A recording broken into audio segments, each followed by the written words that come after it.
Let's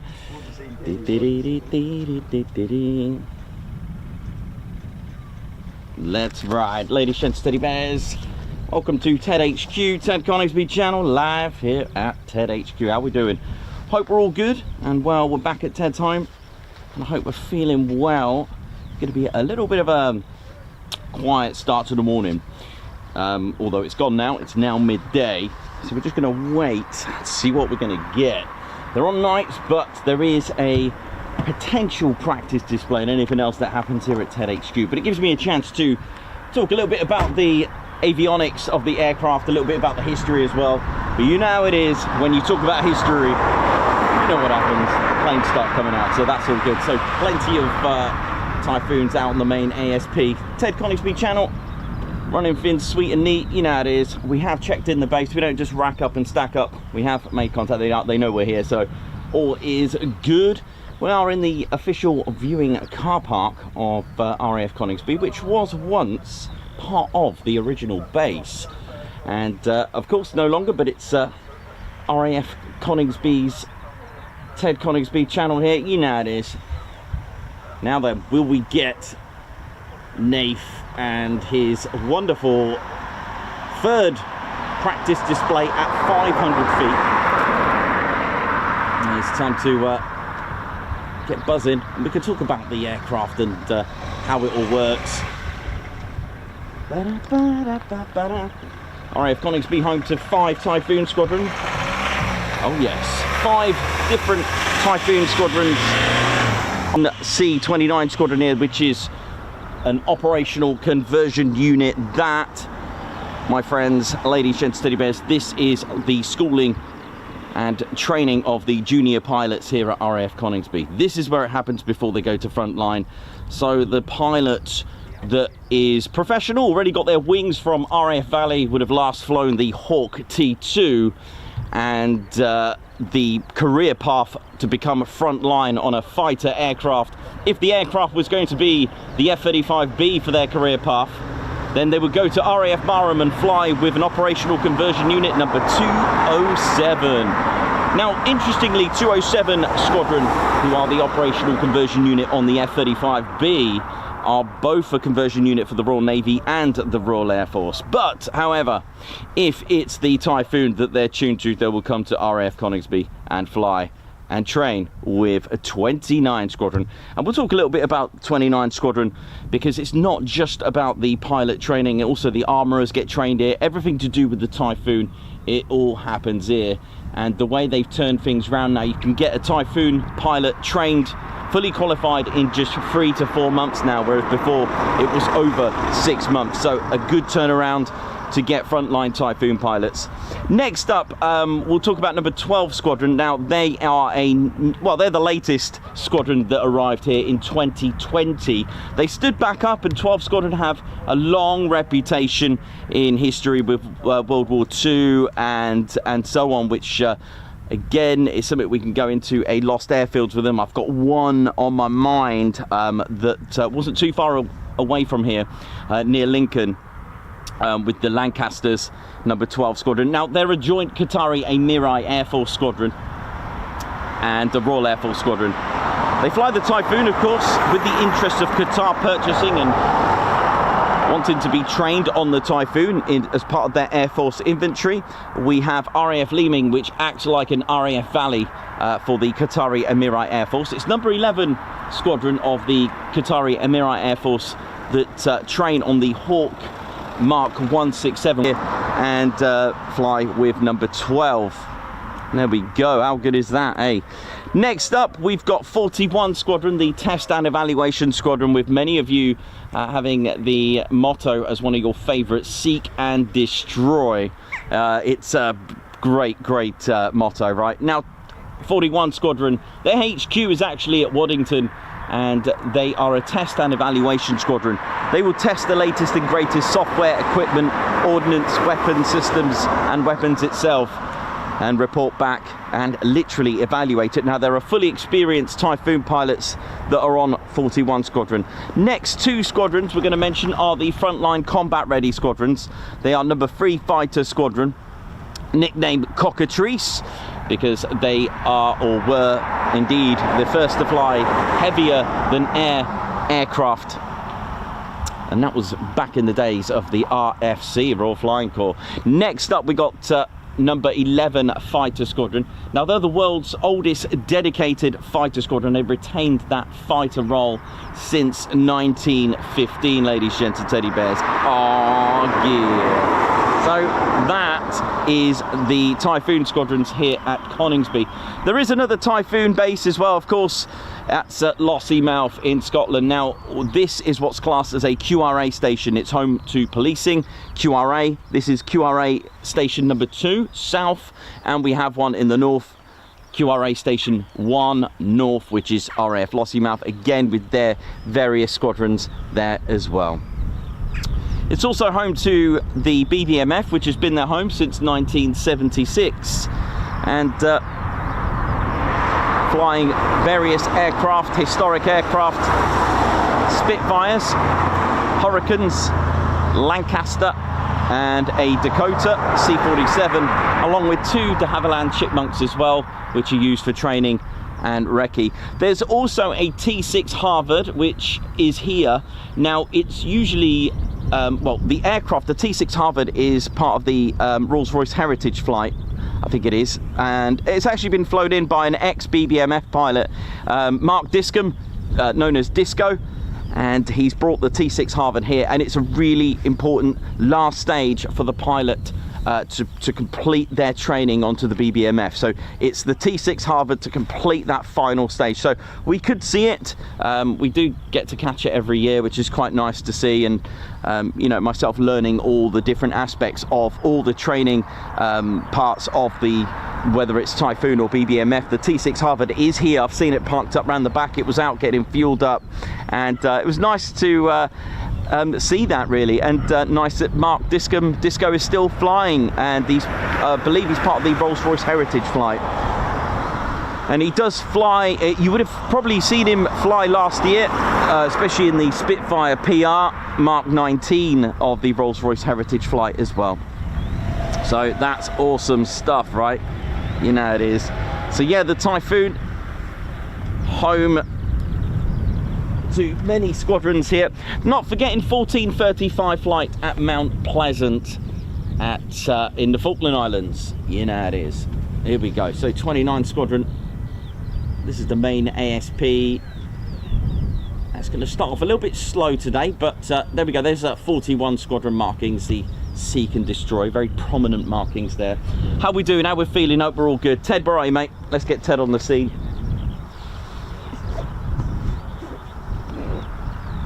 And I hope you're all buzzing. And of course, Ted flying the Lincolnshire flag.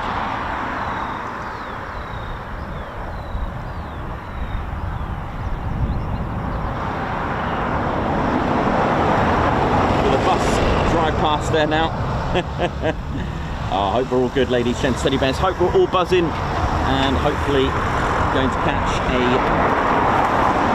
Typhoon display practice, and it will be Nafe's third 500-foot one. Once he's done a couple of those, he will then be able to go down to minimums, which is cleared to do a 100-foot hard deck for a flat high-speed pass, and also 300-foot for a hard steep turn. So those are what's called minimums. So he'll still display at around 500 feet, but minimums allows the display pilot to go to 100 foot for a high-speed flat pass, along with a 300-foot hard deck for a hard turn as well, so a steep turn.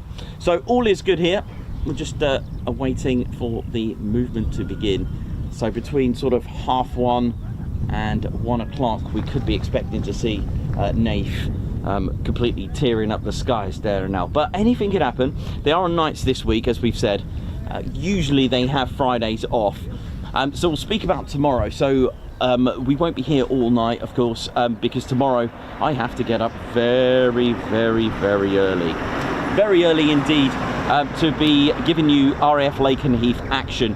Now, we spoke about how this is going to work. Now, many of you know about the Puma farewell fly past tomorrow, and Marham has disappeared. Now, whether that means they're going to be refueling them at Marham or refueling at Cranwell, I don't know, but that's given me a choice to potentially go to Honington then. So I've got a couple of hours to find where to go, because I've never been, so I could carry out a recce. So that allows me plenty of time as well. So we'll have a look at that, we'll keep track on that, which is why I've done it this way. For those that don't know, there is no Lake and Efe on Friday, they are closed. And I believe it's for a spring break, so don't get caught out. We've all done it, I've done it before, so don't get caught out on that. So try and avoid that. Of course, if you do, there's always Mildenhall, right? So don't panic too much, and Mildenhall can be a place that's got all sorts going on, as you know. So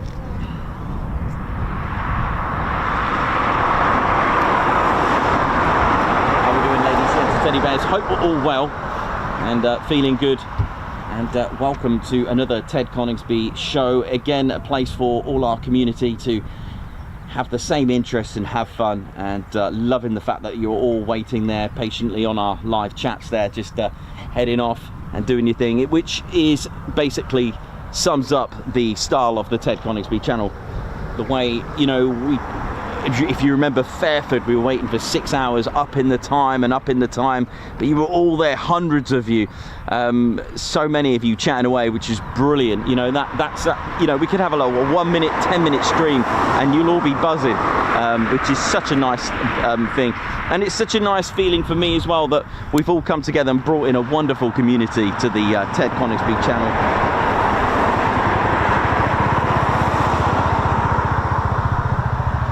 So, ladies, gents and teddy bears, Typhoon Eurofighter FGR4, that stands for Fighter Ground Attack Reconnaissance Mark IV, ladies, gents and teddy bears. Typhoon made in 4 different countries.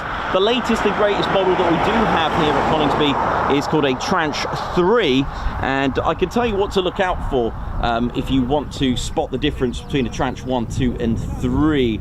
The most distinctive one I can tell you is my Typhoon here. So just by the ram intake, this is the ram hot air intake here, all right? There's 2 bumps here and here, all right, and those are to connect your CFTs. That's your conformal fuel tanks that you can add to the Typhoon as well. Those are your Tranche 3, all right? If it doesn't have them and has a ZK, that's Zulu Kilo serial number, then you're pretty good to look at a Tranche 2. Tranche 1 will have the ZJ9 serial numbers. Now this is a ZJ9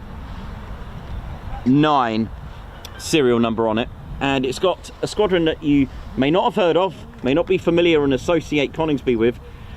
It's 17 Squadron. Now 17 Squadron were the first Typhoon squadron to arrive and operate the Typhoon here at Coningsby in May the 19th 2005. They were actually had them in their possession in their training in 2003, I believe, when they received it on Walton Aerodrome. So you may have seen 17. They had 17R. Also, let's not forget Helen Seymour, the legend, who was the first ever female Typhoon pilot as well. Always like to add a few firsts on here. So here we go, Typhoon made in 4 different countries: left wing Italy, right wing Spain, the main fuselage in Germany, and there is some parts here from Italy as well at the back on the tail. What's missing here is the almost like E-pause, by the way, a survivability. It's got a nib. That's the best way I could call it. It's an antenna. It's about it. It sticks out. Do you know what? I'll just make one. I'm going to stick it on here. It's like an antenna that sticks out. That's your almost. It's a bit like, it's not exactly, but it's a little bit like E-pause on the F-15E Strike Eagles that have been upgraded. It's like a survival, you know, like a warning for a missile and threat, basically, a lock onto your aircraft. Britain as well, of course, making parts of the Typhoon. You've got Rolls-Royce with the engine, software, manufacturers, of course, you've got Eurofighter GmbH, you've got Leonardo, you've got Rolls-Royce, you've got BAE systems as well. And what's amazing about the Typhoon is the ECR Marconi inside this, in the radome, the ECR Marconi captor. It's absolutely phenomenal for the Typhoon. This is what you call BVR, beyond visual range. So you may have seen it in the movies. They get quite close together in a dogfight. Well, Typhoon doesn't need to. And what the Typhoon can do in here, the pilot can actually lock onto targets 160 kilometers away. That's right, 160 kilometers away. That ain't no, you can't get no dogfight with that, right? But here we go, here's the thing. Now, it can also lock onto larger aircraft, like tanker size aircraft, 300 kilometers away. With those locked up, it can actually lock onto about 20 to 30 targets and prioritize with 3. Now, the Typhoon doesn't have elevators. Nice sound effect there. The delta wing configuration is matched with 4 planes. They work simultaneously as well. So here we've got inside here we've got the BK Mauser 27mm cannon. Doesn't have that many rounds. I can't remember how many it is. I'll have to just double check. It's something like 175 or 200 rounds, somewhere near there. It's not a massive amount. It can be used in short bursts as well. Literally maybe a sort of like a warning shots, or for some light vehicles as well. Typhoon's very interesting design here, by the way. When they developed some of the prototypes of the Typhoon, they found a lot of drag. In fact, most delta wing, so I had a look at, I've been having a look at aerodynamics, and they found drag being pushed here and here, basically where the wing connects, right? And what they decided to do was just bulge out the fuselage, and it became perfect. In fact, when you see the F-16, you know those streaks there, these are good signs of good aerodynamics, by the way. Now, although I'm holding up something that is plastic, the Typhoon is made of something similar, well, sort of. It's made of 82% carbon composite, so it's got a low metal profile, all right? So what that means is it's quite good with not being detected too much on the radar, all right? Speaking of radar and being detected, okay, it's not stealth aircraft, but that is one aspect of it. Even the acrylic canopy as well, but the S-duct as well can act with some sort of low visibility on your radar. Now, you can't actually see the compressor blades, you can't actually see the engines looking straight through. That first part, that fan, that huge compression stage on the engine, which sits at 20% of that fuselage. That is a long way back, so you've got to remember all that air is scooped all the way back here, which is amazing, right? So what does this mean? Well, you're going to generate heat here, hence the ram intake here. You're going to generate a lot of heat. Those compression, where that compression blade is, and from the engines, you're going to get that. But you can't actually see those blades, which is what the radar's looking for as well. It's like, ooh, give me radar, give me radar. In fact, shall I tell you a little secret about the Typhoon? Something annoying that some pilots find, right? Because radar's looking for any spinny thingies, right? Spinny thingy, a new vocab. Wind farms and wind turbines can be a bit of a pain, because when they're going over the North Sea, we do have quite a lot of these wind farms, and sometimes the tracking system could actually think that it's got some sort of aircraft threats below, and it's not. It's just a wind turbine. There you go. Something a little bit of extra. So what is the S-duct? So it is literally shaped like a letter S, like that. All right. So it's hiding the compression blades. All right, which is again what radar wants. Now then, we've got our lovely air intake here. You've got to be able to control how much air, because obviously you don't want too much air, because air and fuel is a bit of a mixture, and it's got to be just right. So you've got cowlings here. They're variable cowlings, they open and close to allow a certain amount of air. You'll see it when it's taxiing, it's fully laid down, and obviously when it's happy and flying, it will be closed. If you're going to get too much air from going supersonic, because the Typhoon can go easily supersonic, in fact in just 30 seconds, literally from brakes to 8 seconds into 150, from brakes to 8 seconds, it will be able to reach, let's say, it depends on the pilot, I mean it could be further, 180 miles per hour will be able to pull up into a 50 to a 60 degree and then go into a climb, and within that, in 30 seconds, it would have gone supersonic. So it's quite incredible machine with that as well. So you've got, with the supersonic, you've got like a little splitter here, a diffuser, shall we say, a splitter, and that just gets rid of any excess air from going supersonic here, all right, because you don't want too much air as well. So amazing piece of kit. Now inside, powering the Typhoon, which weighs very little, is a 2 Rolls-Royce EJ200 engines, which produce dry at 15,500 pounds of thrust. Stick some reheat on there and it will give you an extra 30% more power, giving you 20,000 pounds of thrust in each engine. Now the exhaust nozzles, they are hydraulic and mechanical, so they don't sweep, so they're not pneumatic or anything like that, all right? So this is how amazing and quite amazing the size of the EJ200 engine just sits about here. Now, as standard, the Eurofighter will go a Mach 2.0, that's twice the speed of sound, so what, 1,500 miles per hour, thereabouts. But the Typhoon for the Royal Air Force, they've actually tuned it down. They've actually done some engine tuning, all right? They've actually tuned it down.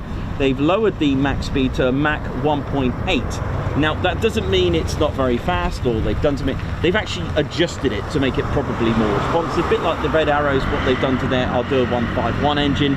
They've tweaked it, they've done something to it, all right? So don't panic for those that love, you know, Mach speed specifications, because what we never see is acceleration times. Now I'm sure there's quite a lot of stuff that is obviously classified. Right, what about survivability? What else have we got? We spoke about the missile warning nib. I call it a nib, but it's probably not. That sticks there. You've got a decoy pylon here. Now again, for those that have heard me say this, I actually thought in my mind, and it is connected to a lanyard, it's a decoy Typhoon that sticks out and it starts flying with it. You can get it on other aircraft, other fighters as well, and other aircraft. But it's not a Typhoon. I thought it was actually like an inflatable Typhoon. So on an opponent's radar, they'll see a Typhoon and it will hide this Typhoon, for example, all right? It's actually just like some sort of metal equipment thing, and it's giving out the radar signature of a Typhoon. Pretty clever, really. I think that's fantastic, so that's awesome. You've also got the chaff dispensers here, which come out. They're tiny bits of metal, again, to confuse radar and get that locked onto instead of the Typhoon. And under here you've also got your flares as well. Blue tack is the new Typhoon mark there. A bit of blue tack as well too. You can if you accidentally vertically land without your gear, you can you know, there's about 13 hard points on a Typhoon, and you can have all sorts on it, even storm shadow, paveways, loads of sidewinders and etc. There's so much we can talk about the Typhoon, brimstone, everything. It can also, with fully loaded, you can also stick an extra drop tank in there as well.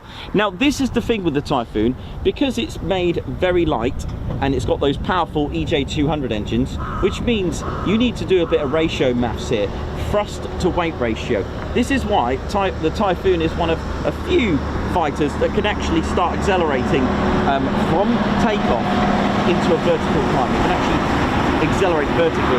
Not many aircraft can do this. Heavier fighters, fully loaded, fully fueled, will struggle to do that, okay? Which is why sometimes you'll get what's called a quick climb, where they'll get all the speed first, clear the entire runway, getting 350, 400 miles per hour, and then boom.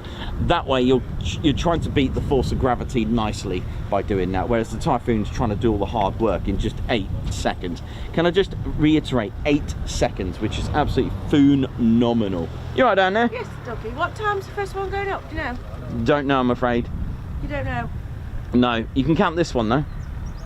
Oh. Yeah, I like that. Nice one. Thank you, mate. All right.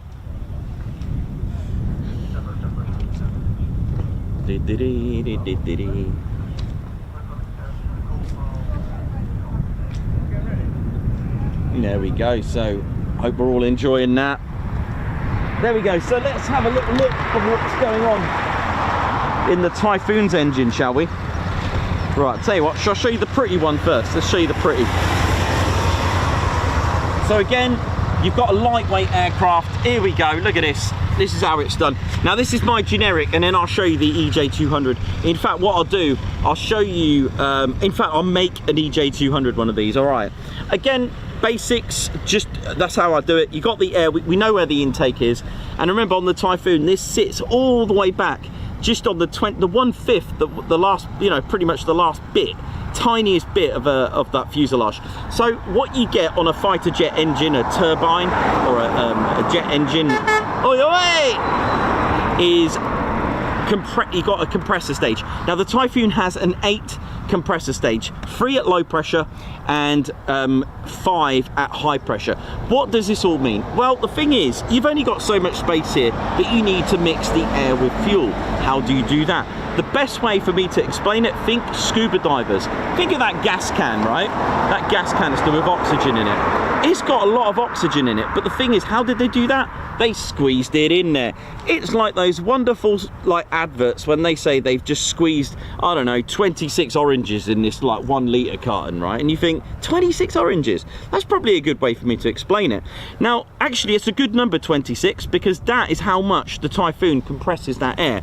So first of all, it's going to be low pressure, all right? Your air's gone in your intakes. There's the huge fan at the beginning, and then it meets these compressor blades. They're spinning nicely. You've also got, which I don't show you here, is stator vanes. They're actually stationary, and what they do, they guide that air. They want to guide it. I know the air's going to go this way naturally, but if you remember the airfoil, how I taught you about the pressure created from wings, this is kind of doing the same thing. It's trying to channel it and getting it ready to squeeze.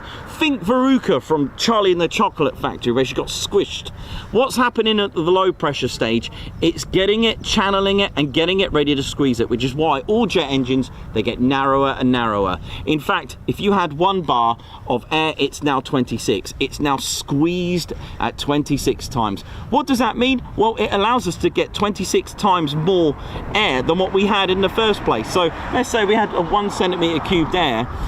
It's now squished 26 times. So now we can get more air in here. So once it's gone past all the compressor stages, so the low pressure and then the high pressure, is getting smaller. So Typhoon, 26 times. Now about here, which I didn't finish off, this is your bypass, the air that gets bypassed. Fighter jets are predominantly low bypass. The ratio for this is 0.4 to 1. So that air is bypassed. The air that isn't, that gets, as we've seen, that gets compressed, and now it's time for the hot section. This is where it gets combusted. This is the combustion chamber. Now that compressed air is going to meet inside these chambers. Now there are what's called injectors or spray nozzles. The Typhoon's got these lovely spaced out injectors. Now you've got that air that's been squeezed, you've mixed it with fuel. How economical is that? Which again, that is why they compress the air. It's more economical to do it that way. Once you ignite it with a spark, bang, similar to your car or your motorbike, it needs air and fuel and a spark, bang. Now that kinetic energy, that bang that's created, it starts spinning the high and low pressure turbines, right? Hence a gas turbine or turbo fan. Once these start spinning, so the high pressure compressor starts spinning the shaft for the high pressure compressor, and the low pressure turbine, that starts spinning, that starts spinning the low pressure compressor. How cool is that? Now if we didn't have this bit here, you may see that on jet airliners, this bit here, that'll be a regular jet engine, all right? That is a regular jet engine. So on the Typhoon, we've now got 15,500 pounds of thrust. What about reheat? What about afterburner? Afterburner, for those who don't know, it's the same thing. But what I want you to do is understand the word afterburn. You're burning something after. Reheat, you're reheating something. What does this all mean? Well, here, this is where you get to spray more fuel. So after you've done it, reheating it. What problems have we got here? We haven't compressed the air. This is just usual air that you've just gone and sprayed loads of fuel. Problem with that? Not economical. Positive side, gives you more power. In fact, 30% more power. This is where it's sprayed, ignite, bang, that gives you your reheat or your afterburner. But remember, it's not using all that 26. That number 26, that is specific to each engine. I think the Pratt & Whitney F100 on the F15 is 32 times, I think. I might have to write a little chart. I might, yeah, give me homework for the weekend, right? So this is one of my first ones. This is the EJ200 engine, which is what you call a twin spool turbo fan compressor. There's the free stage. That's where the air gets divided. There's your high pressure compressor, 26 times the air injection, and then you got the one stage high pressure turbine. There are different stages, by the way, to the turbines, all right? You've got a one stage high pressure turbine for the Typhoon, so there'll only be the one high pressure. This one I've got two for the low pressure. All right, so there you go. That's pretty much your Typhoon engine done and dusted. So now you know how that's powered and how engines are powered up, and yeah, enjoy now, have fun. So there we go. Now we can see our Typhoons there. I like this. It gives me a little chance to talk about history, avionics, the engines, and how it all works, what was here first, and all that kind of cool stuff that we don't get to see. So here's 41 Squadron there, the Test and Evaluation Squadron. That cool, is it Saint Omer cross from France? In fact, a lot of the Typhoon squadrons, especially 29 as well, who were once a fighter squadron, they did base themselves at they did spend a lot of time out in France as well. Pretty cool, huh? What's that, Ted? Yeah, Ted reckons there should be some movement soon. That's what he reckons. How are we doing, ladies, gents, and teddy bears? How are we all doing?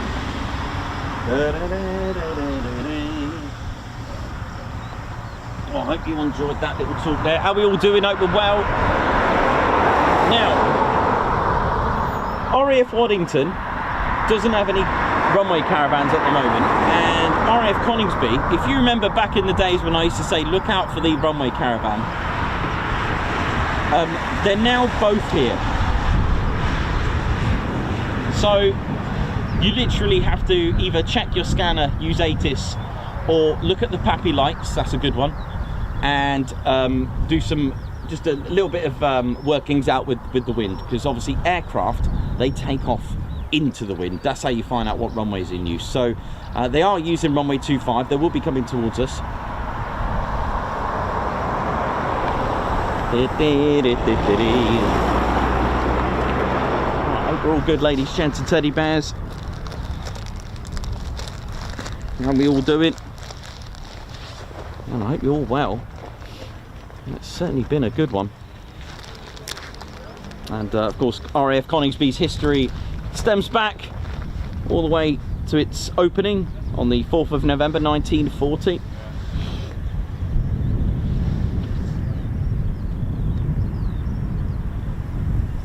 Lots of history with the base. And how's the weather wherever you are? Where you watch it from, what's the weather like? Because really interesting stuff. How we doing, ladies, gents, teddy bears?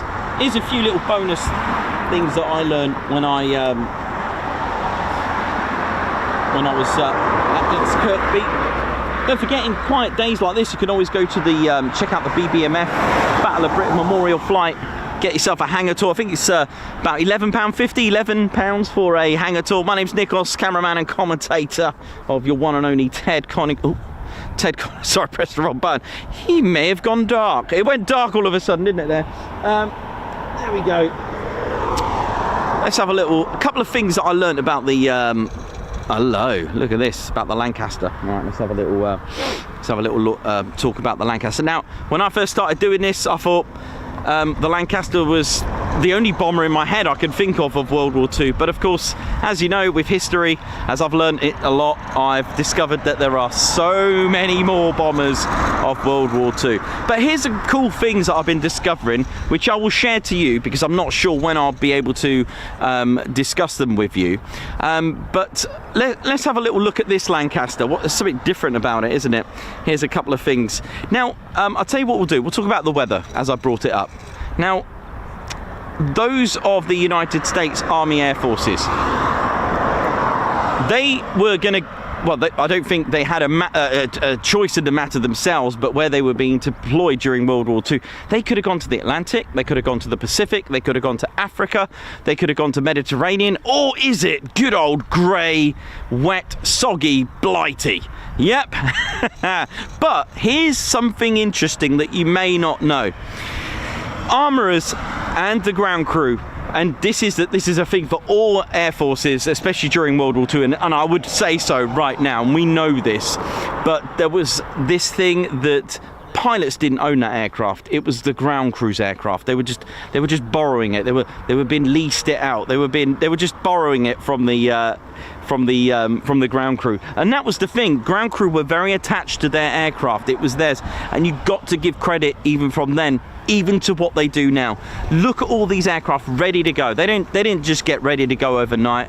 These are here because of the ground crew, and World War II's ground crew were very, very in tune with that thought, okay? And pilots knew this, and it was like, imagine bringing back a battle damaged aircraft and the ground crew like, oh no. But all credit to them. So this is the thing, armourers, wet, and this is why I mentioned weather. Good old wet England. There was a bit of a problem. What happens when you start reaching altitudes? It gets cold. And what happens when aircraft are cold? They start to freeze, things start to freeze, but it isn't really too much of a problem. However, here's a couple of things that you may not know. So here we go. When you're loading a bomber ready to go out on a bombing mission, it's wet, you need to get your bomber loaded up. The problem with having anything wet on your armament, on your bombs, this is when some bombs used to get stuck, and it's for that reason, and one of several reasons why some bombs get stuck, because they were wet and the actual mechanism froze. Excuse me. So that, again, thanks to our weather conditions, that caused a huge problem. Now, inside the Lancaster, if you've been lucky enough to go in the Lancaster, in the bomb bay, there's actually, you can actually, if you're inside the aircraft, there's two portholes where the airman can actually see if the bombs were dropped, because obviously you don't want to land with bombs that are just sort of hanging, and also ones that didn't get released, landing hot. It was quite dangerous to do so. So they had two portholes inside of the inside the fuselage, so the airman could see it, and it was, well, brute force, try and bash the thing out. Don't know if I'd like to do that, but there we go. The other problems as well that I encountered, other problems I found that were encountered is if freezing in the carburetors. Now, the very crash site that we visited at the Brecon in Glintower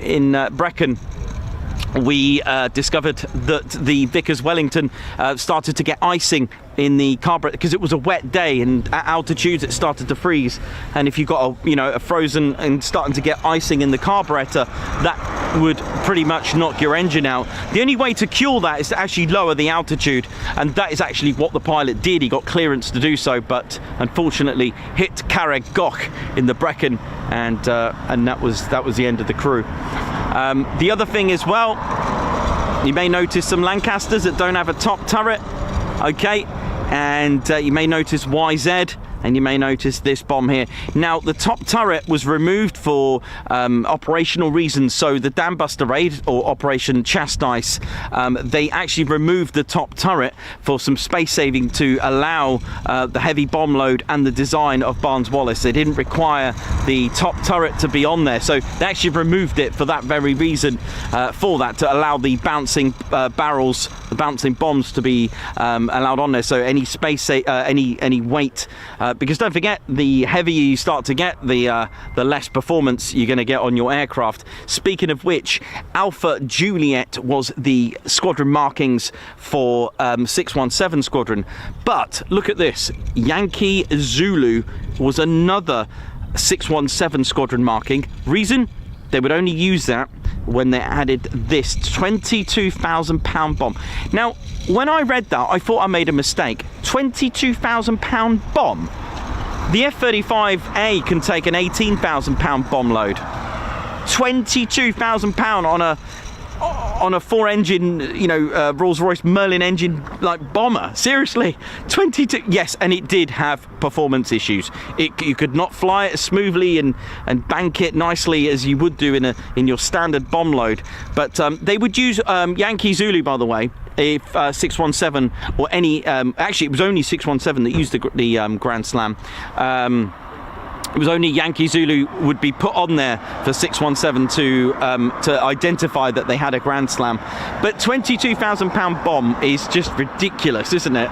On a Lancaster, it's just phenomenal. So those are little hints and tips that I can show you of aircraft. Oh, another thing as well, which Halifax pilots encountered and found out the hard way. Of course, as I've mentioned several times, you bring out an aircraft and then you may discover and encounter, you know, problems with it. However, the Lancaster didn't really have that. It was the most successful British bomber. However, there were a few situations that Halifax pilots encountered.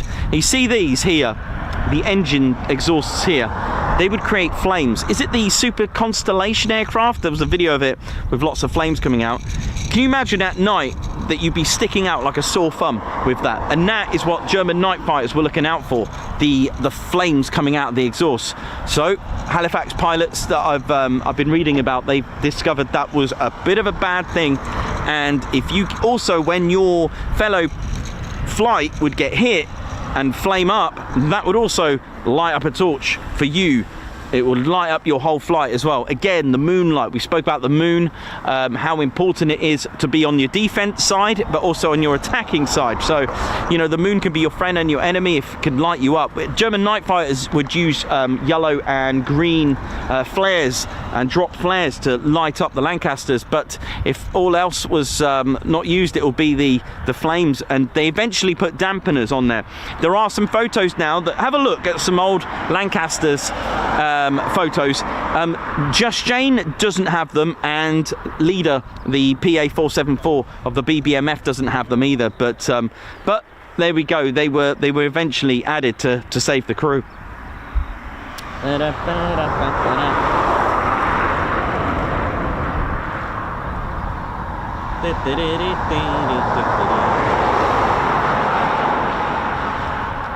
Oh, there we go. Hope we're all good, ladies, gents and teddy bears. So just going to wait patiently now for the for any movement. Let's have a look there, what we got there. So actually, let's have a look at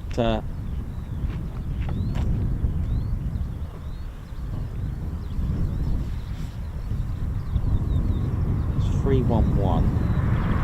Configuration for NAF is to have a single fuel tank, so if he is going out today, that one's certainly not ready, is it? But he may be using another aircraft, we don't know.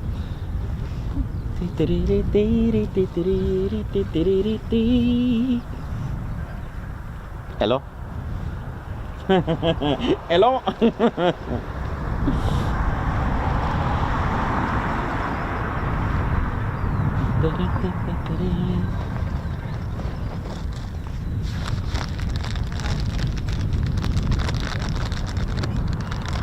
How we doing, ladies, gents, teddy bears? Hope we're all good. It's starting to get a bit more sunny now, which is quite nice. It's nice.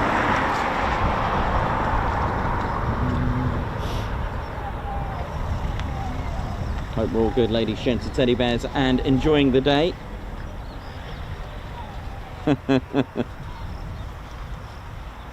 Chris Bloxham, how you doing, man? I thought you might like that. Hello. Oh man, what a day, what a day. And yeah, it won't be a long stream today. I'll just it'll be like a little afternoon tea stream, alright, and then get ready for a very early start tomorrow morning at Lakenheath. And then I've got a couple of hours once I've finished to find a spot at Honington. So the Ted Coningsby channel might actually put Honington on the map. We won't be live because I will be trying to find a place to park. Could even be a completely wrong spot. And looking at the time, it's at 16 6:04 the time, local time for the Puma farewell flypast. So I'm looking forward to that.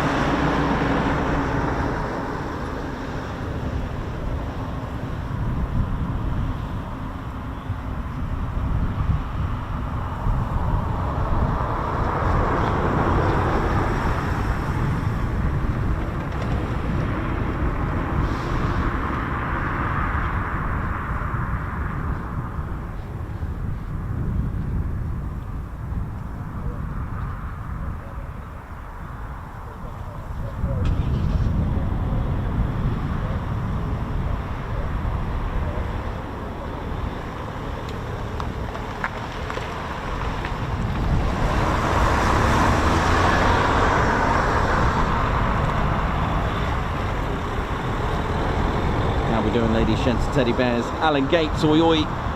555 Triple Nick, how you doing, man? Marco Baxter, Davey, Chris Bloxham, how we all doing? Summer Watch on. Alex Raven, how we all doing? David, Patrick, Christine Barnes, Dirk S, how you doing as well? Thank you very much. Scott Lessels, Tony Rivers, Mark Garwood, hope we're all good. RSVP, oi oi to you. So get ready then, I'd say, very shortly, I reckon. I don't know.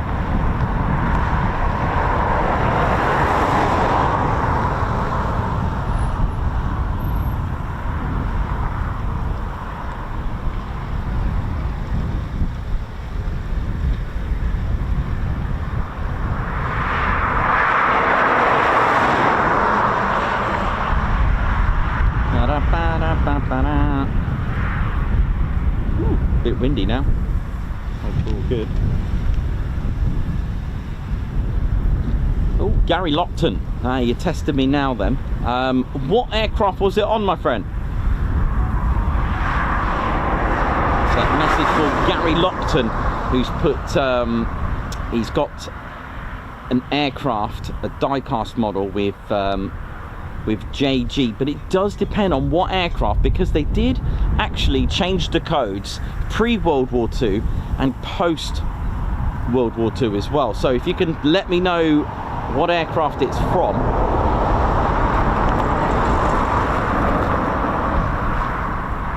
The only one I can think of is one that I was just reading about the other day, was number 17 Operational Training Unit.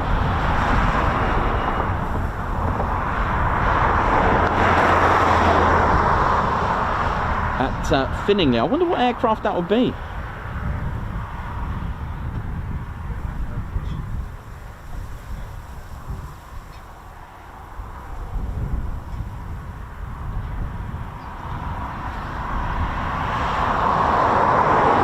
Yeah, I'm sure it's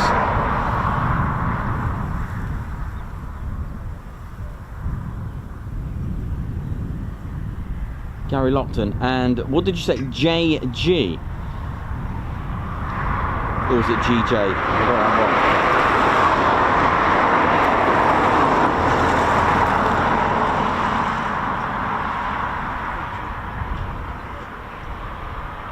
Can I have a look for you?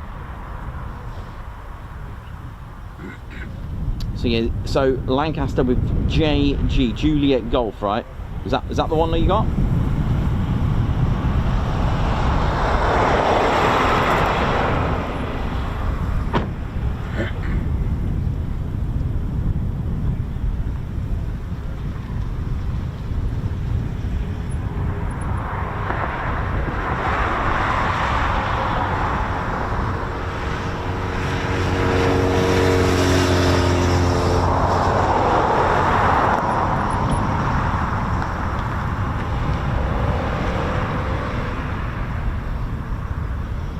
So, oh, that's good, isn't it? 27th of March.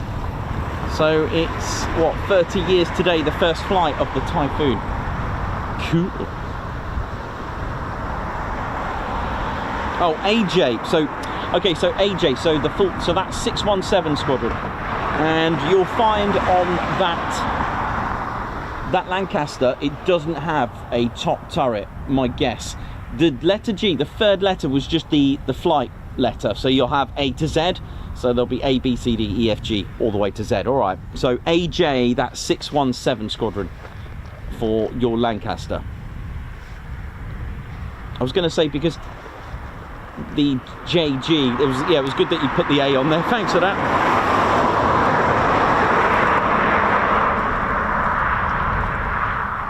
So your Lancaster would look something like this. Hang on. This is what you'll have. So that's what you should have on your Lancaster. So that's 617 squadron there, Gary.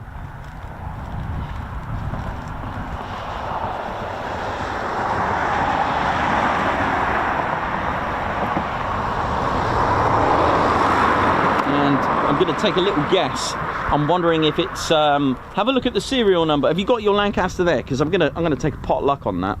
I'm wondering if it's Echo Delta 825. Let me know if it's that one. It was a Avro Lancaster Mark III, and that one was selected for Operation Chastise. Let's have a look what Gary's got to say. With no Gary, that.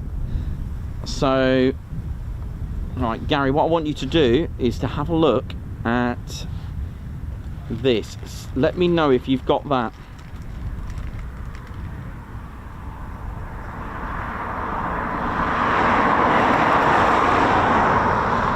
Because if it is, that one was prepared for Operation Chastise. And she was a final prototype Lancaster 464 as well.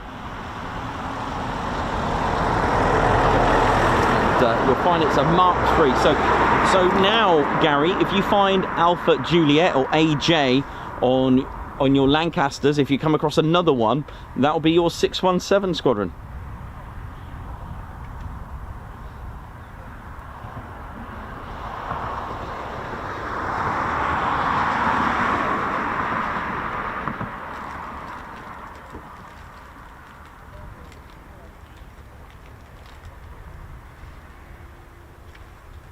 Cool.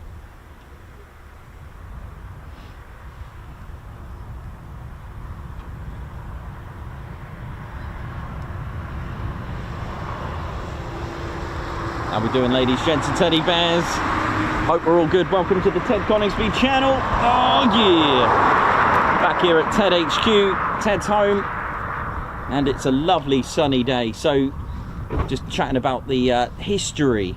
And we can have a little chat about the Ted Coningsby's home, and we can go on about the very first aircraft that was here, that served here, ladies, gents and teddy bears.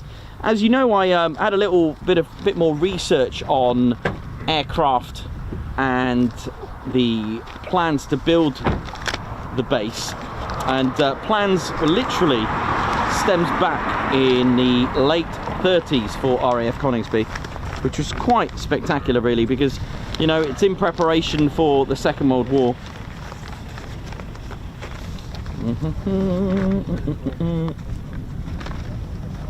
Right, let's have a little look here now. Okay, here we go.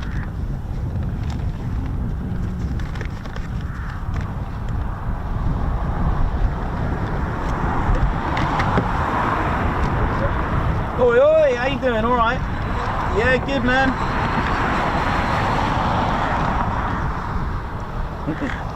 You're good, yeah? Nice one.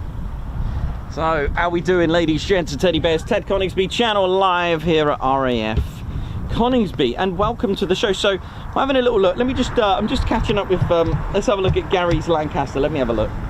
And just have a quick look at Gary. We're helping out Gary's Lancaster. How good is that? Ted Coningsby helping out with model aircraft. Let me see what Gary's got here.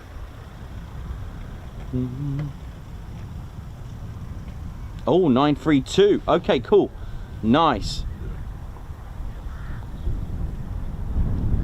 Cheers for that, Gary. So yeah, that one, I believe that actually did take part, that serial number you gave me, it did take part in Op Chastise, the Dam Busters raid. How we doing, ladies, gents, and teddy bears? Welcome to the show.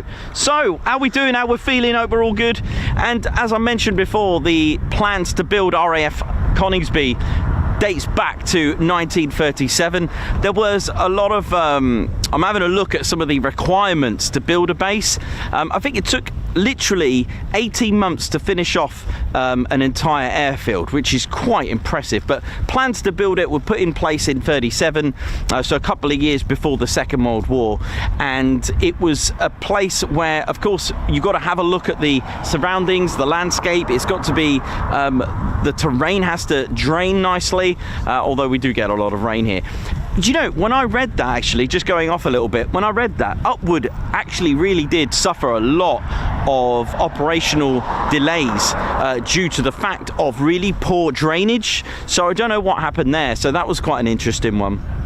But anyway, you'll have a crew that will go out and examine. It's got to be above a certain average mean sea level. I think it was 50 to 600. It's got to meet criteria. The guys that did the recce would only have 3 days as well. But plans to build it were eventually put through. There was a Land Purchasing Act. I think it was the Emergency Defence Act of 36. But Bomber Command formed in 1936 as well. So this is just right, really.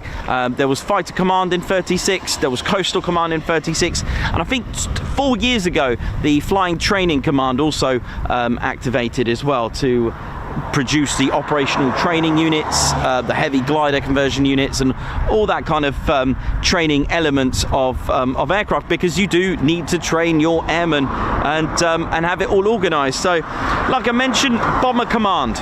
There were 8 in total, and here, although originally wasn't number 5 group, just for a month, RAF Mildenhall actually formed number 5 Group Bomber Command, but that changed, so it moved here a month later. In fact, number 5 Group Bomber Command is actually at near Grantham at St Vincent's. It's no longer now, but it used to be there.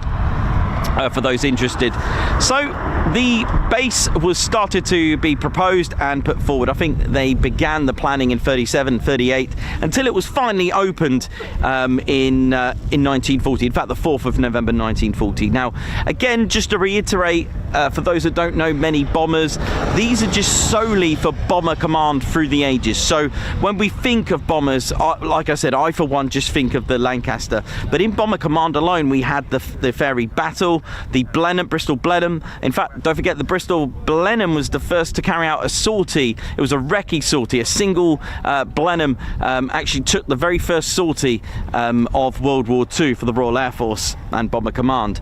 We also got the Handley Page Hampden, which was the first aircraft here. The Wellesley, the Wellington, the Whitley, Manchester, Stirling, Halifax. Although the Mosquito was in Bomber Command, it was actually used as a pathfinder. It wasn't solely a bomber, but it could also be classed as a light bomber, but it was literally a multi-role fighter bomber. Also got the Avro Lancaster, of course, the Lincoln, and then in the 50s we had what's called a Boeing Washington. Boeing Washington is the RAF's designation for a B-29. There was also a Boeing Fortress as well. Now, Boeing Fortress is a B-7, is the RAF's name for a B-17 flying Fortress.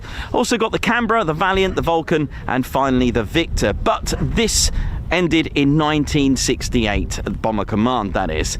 So there you go, that's just a list. Let's try and list a few more. Have you got, I mean, this was just Bomber Command, so let's have a look. So we got B-17, we got the B-25, the A-20, Havoc or Boston. We got the Marauder. Was that B-26? What else have we got? The let's have a look, let's have another World War II bomber. That is. I mean, we could talk about Luftwaffe bombers as well. The Heinkel 111. You know, and so on. We could go on and on. It's amazing, isn't it? But there we go. So RAF back at RAF Mildenhall. The number 5 Group Bomber Command, they formed on the 1st of September 1937, but they later moved at Grantham at St Vincent's Hall in Lincolnshire, good old Bomber County. And that's the reason it's called Bomber County, because of the amount of bomber stations. So RAF Coningsby was actually a bomber station. In fact, it was a bomber station right up to 1969, when the Phantoms came here, turning Coningsby into the fighter jet era. So that's, again, that's an amazing change for the base. But it was constructed with grass runways and built a year after World War II, so 4th of November 1940. Now, the very first resident was 106 Squadron, and that was in February 1941. Now, for those, as we're talking about squadron markings, it was Zulu November. They were the first residents at Coningsby with the Handley Page Hampdens, and it was nicknamed the Flying Suitcase because it was so cramped. In fact, the fuselage was just 3 foot. Now, I've got one here. Look at this beaut with its Pegasus engine, Bristol Pegasus. Look at it. Amazing, isn't it? This was the very first aircraft to operate, ladies, gents, teddy bears, at RAF Coningsby with 106 Squadron. The twin-engine bombers were something that was going to be phased out, and this arrived here on February 1941 with 106 Squadron.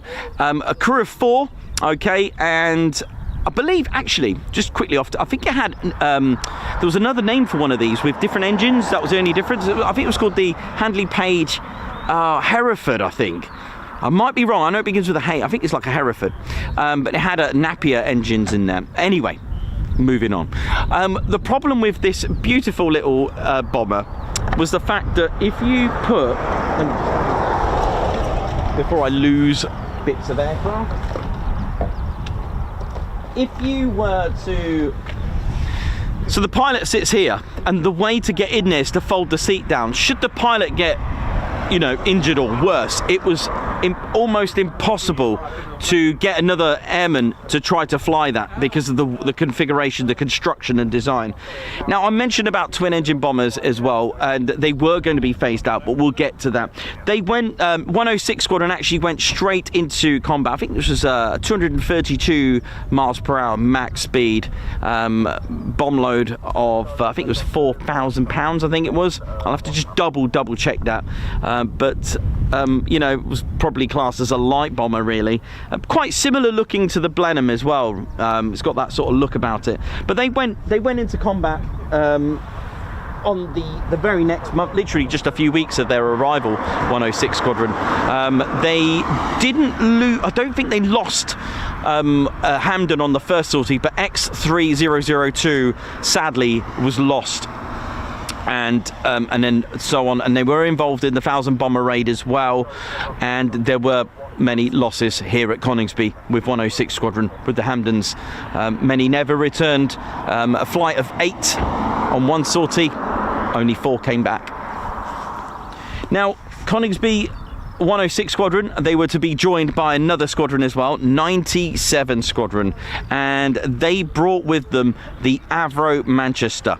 Now, both 106 converted to the Avro Manchester. They engaged in raids over occupied Europe. They did fly into Cologne and bomb Cologne, but the Manchesters had an absolutely poor reputation. And if you heard me yesterday getting a quick fire round from our good friend Barry, that was pretty cool. Now let me tell you a little bit about the Avro Manchester and what the problems were. I don't have a Manchester. They are very, very hard to get hold of. Avro Manchesters really, really are. I will try my best to get one, but let's explain what the Avro Manchester was all about.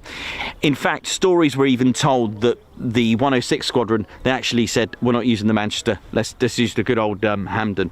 It was a twin-engine bomber. Now, it might sound good at first, right? A twin-engine bomber, Avro Manchester, using Rolls-Royce Vulture engines. Off the top of my head, these two engines produced 1,700 horsepower each, all right, which is quite good. It's very good, but there was a bit of a problem with it.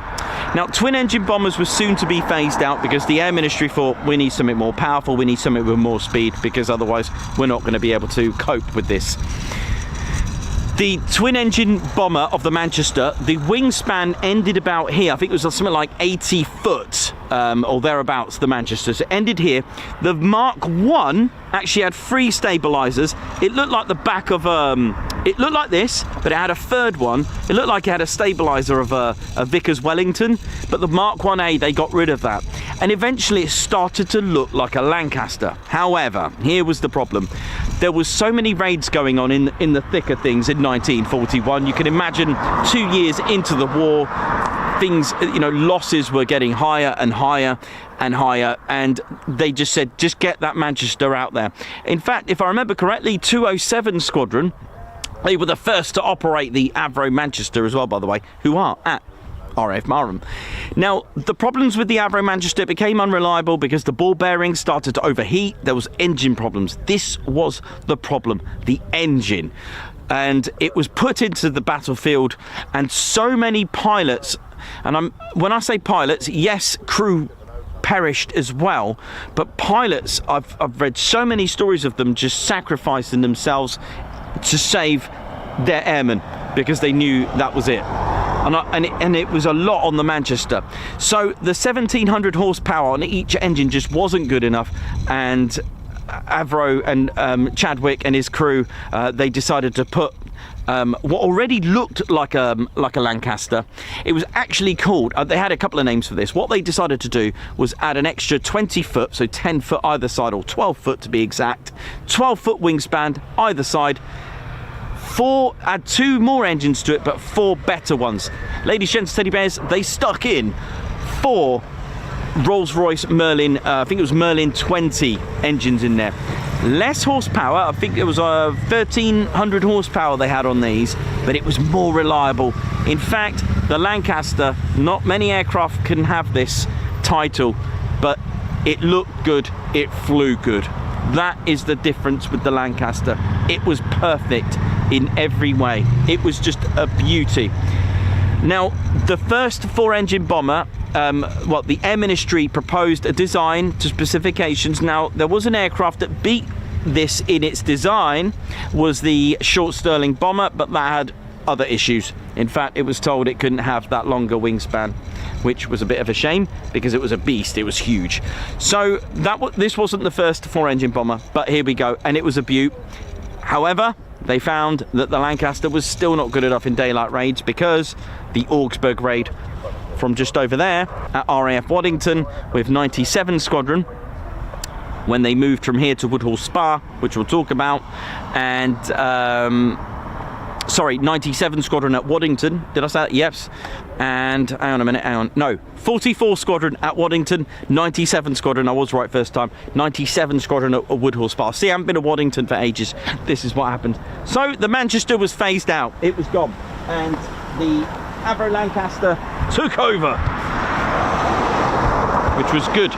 So just before that come out, just before the Lancaster come out, I can hear startup, which is good, isn't it? See? Shall I try and do this really quickly? Shall I do it? Oh, we got startups. How good is that? Tell you what I'll do. Let's see what's going on over there, and I'll talk to you about the history. How's that?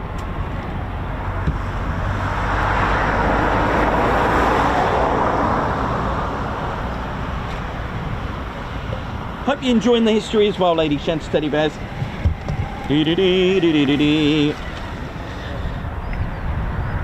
So 106 Squadron and 97 both had the Manchesters, but as I said, they weren't too happy with it.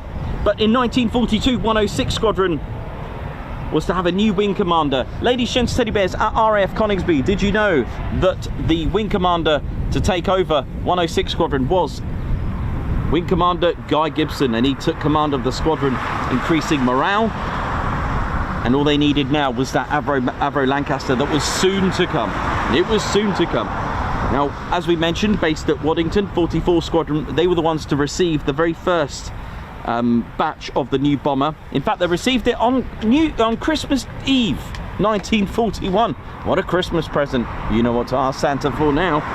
In 1942, 97 Squadron became the second squadron to receive the Avro Lancaster, and eventually 106 Squadron received their Lancasters as well. However, there was a bit of a problem with Lancasters and grass runways. They didn't really work out.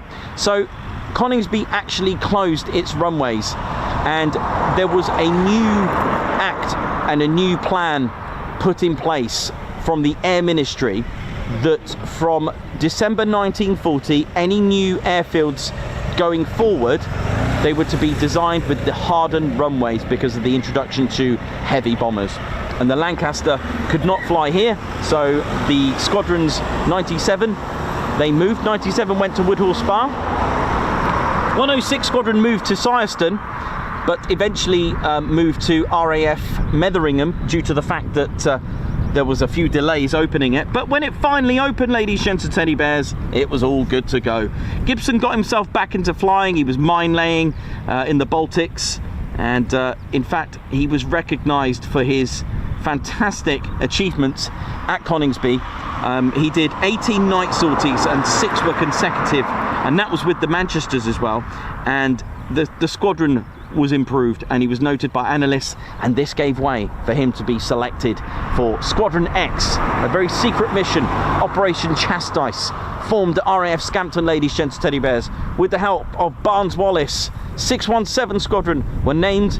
Wing Commander Guy Gibson was the commander for 617 Squadron. Now, grass runways, I nearly said glass. Wouldn't that be a glass runway? I don't think so, Nikos. I don't think so, mate.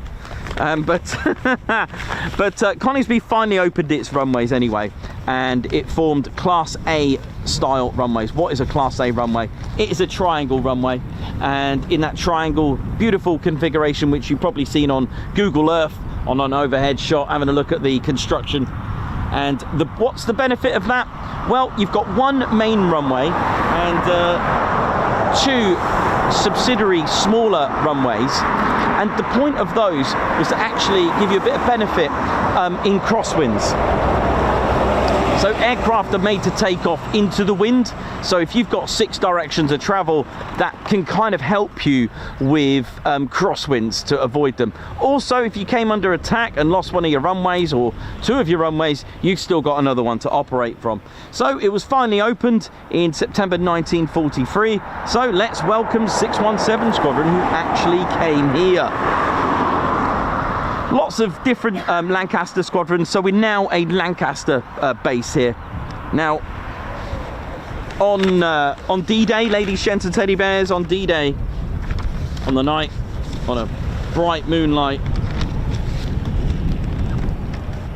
97 Squadron were about to take part in D-Day. Oh yeah. Now, I'm going to explain something, what this means. Now, on D-Day, on the night of the 5th into the 6th of June 1944, 18 Lancasters of 97 Squadron, because they did come back to Coningsby, they took off for their mission over Normandy. 97 Squadron was amongst the first RAF casualties of D-Day, and the one we're going to speak about is Zebra flight. And this Lancaster was flown by Wing Commander Jimmy Carter, DFC. Now, his crew were all in good spirits, and his famous last words were, "Thank God I'm not in OTU now." What does this mean? Well, operational training units, you've seen or heard and witnessed photos and a little live of the Ted Coningsby channel visiting a war memorial. In fact, it was a crash site of MF 509, the Vickers Wellington bomber. Are you ready for this number? 5,000 casualties of non-combat, all training with OTU. 5,000. Why? Well, put it this way, you wouldn't get that today, would you? But the thing is, the country was at war. It was a world war. The whole world was at war. Now, the problem with trainees is that they're about to fly an aircraft with very different technology to what we had today. And the problems were errors, a lot of errors, a lot of inexperience. So Jimmy Carter was like, woo, I'm not in OTU now. He'd rather go into combat than an OTU. And the thing is, the spirits and the morale was this. Normandy, on the beaches, they weren't going too far deep into territory. Jimmy Carter would probably changed his mind if the raid was in Berlin or deep into Germany. This was the fact that was playing with his mind, and thought, yeah, Normandy will be all right. We're not going too deep. But this cost him his life. In fact, ladies, gents and teddy bears, the stories unfold into something very, very sad. Now, Wing Commander Jimmy Carter, DFC, set off from Coningsby's runway at 2:56. Set off from here, this very, very runway that we can see. But we've mentioned QRA here. Now, the World War II Germany, the Luftwaffe then, they weren't just waiting around for nothing. They had their own QRA. And if you've ever seen some of their QRA stations in the forest, the way they hid their 109s and other aircraft was actually quite spectacular. Now, across the channel, a German night fighter pilot named Hauptmann Helmut Eberspacher. Now, he was part of SKG-10, and they were sitting on alert. Now, SKG-10 was a Luftwaffe fast bomber and ground attack unit equipped with the Fokker-Wulf FW-190s. They were the G3s and G8s for those interested. Eberspacher, the holder of the Iron Cross, first and second class, had been promoted to Staffelkapitän and led the third Staffel of the first grouper in May. Now, SKG-10, they originally were flying hit and run fighter bomber missions with their FW-190s over southern England by day and night, but due to the lack of regular night fighters in France and in view of increasing number of night bombing missions being flown by the RAF against French targets, from April 1944 the FW-190s of SKG-10 were also employed on what was called Wilde Sauer, which means wild boar, free-ranging night fighter missions against the British bombers on brighter moonlit nights. It was for this purpose that it was Eberspacher and some of his pilots were sitting on alert at Avro.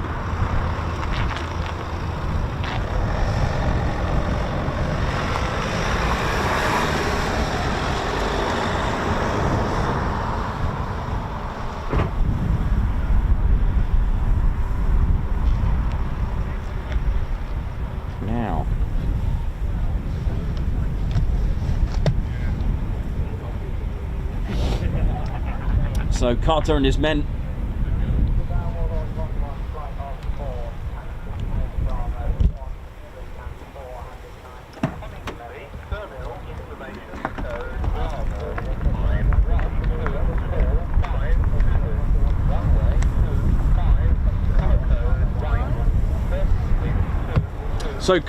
crew had dropped their bombs on the targets and turned safely for home.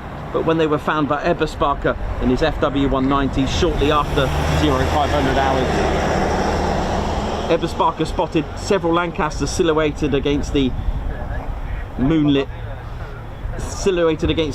clouds below him. And I've mentioned this several times that, you know, the moon can be your friend and can be your enemy. Ladies, gents, teddy bears, that night Carter was shot down along with 3 other Lancasters as well. All the men perished. We've got Typhoons taxiing as well.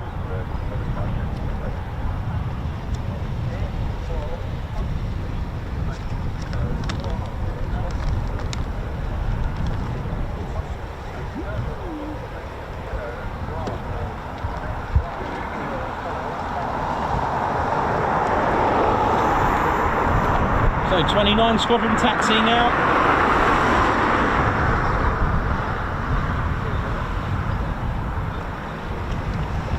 Welcome to the Ted Coningsby channel. Oi, oi! Lovely to have the base. Give us a thumbs up and an oi, oi, you'll get to hear that. The legendary operational conversion unit.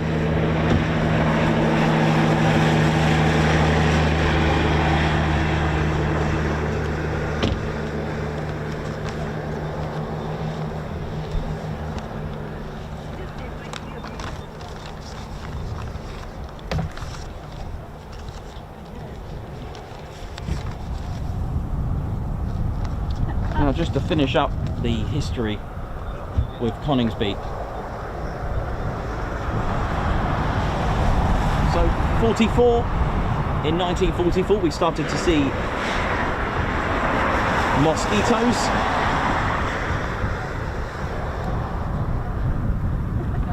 And then eventually in the 50s we started to see the Boeing Washingtons as well. And it was in 1953, a little change for Coningsby's era, and for any base that were operating. The very first jet aircraft at Coningsby was actually the English Electric Canberra, flying with 15 Squadron and 9 Squadron. And the 60s also saw another legendary, iconic aircraft, the Avro Vulcan. That was in 62 to 64. A very short-lived, but they were upgraded to the quick start for QRA of the Cold War era. They eventually left the Cottesmore in 64. Then Coningsby was selected to become the TSR2 base, as the Canberra was soon to be replaced, and the TSR2 was the chosen aircraft. However, as we know, sadly, this didn't go ahead. There was a preliminary order for F-111 aardvarks that were going to be replacing them, but eventually the Canberra, after 15 years operating here, a big change for Coningsby, because in 1969, number 6 Squadron arrived here. The Flying Can Openers, nicknamed because in the Second World War with their Hurricanes, they were destroying many tanks, hence the Flying Can Opener. In fact, that is exactly what's on their aircraft markings, their squadron markings on the aircraft. It is an eagle holding a tin opener. Now, the original squadron badge is actually an eagle preying on a like a serpent, but on the plane, on the aircraft, it's a serpent with a can opener, which there is a bit of dark humour with that. Of course, the Flying Tin Openers, I think that is their official nickname. So 1969, Coningsby changed from a bomber station to a fighter county, a fighter station. 228 Squadron was the OCU. There was 41F fighter, 29 fighter, who eventually disbanded, 23 fighter and 56 fighter. Eventually, these Phantoms left and went to Wattisham. RAF Wattisham at the time was a QRA station, and some of those squadrons went there. 1976 saw the Bbmf arrived here as well, and eventually the Tornado arrived in 1984. But between then and in the sort of late 70s and 80s, we did get to see other aircraft here, with 41 Squadron flying the Harrier. There was also Jaguars here while they were having some works done as well at Coltishore. And eventually, ladies, gents, teddy bears, we bring it to today, because on the 19th of May 2005, with number 17 Squadron arriving here with the Eurofighter Typhoon, the first time the Typhoon set foot here, and here we are today.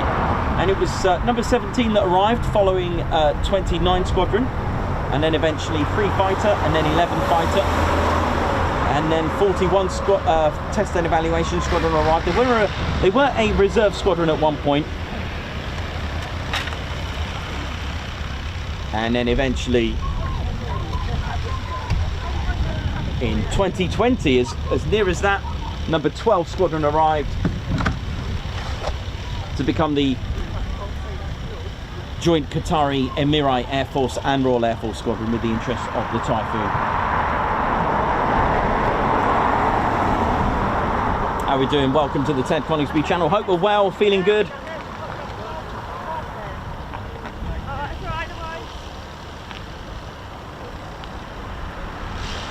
I hope we're all good, ladies, gents, teddy bears. Hope we're all well.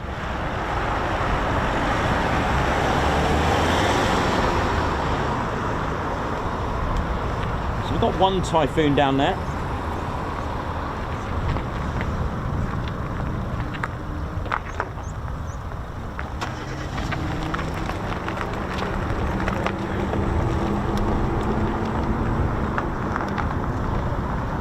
Here we go. So our first bit of Foon action to commence.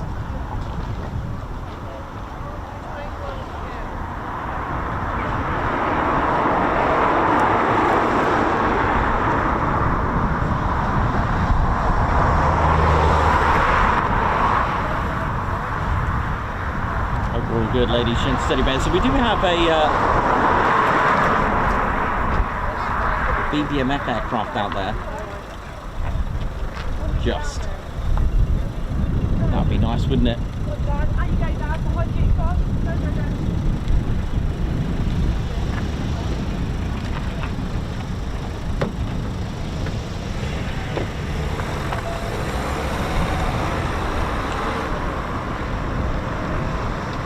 welcome to the afternoon tea session here at RAF Coningsby TED HQ.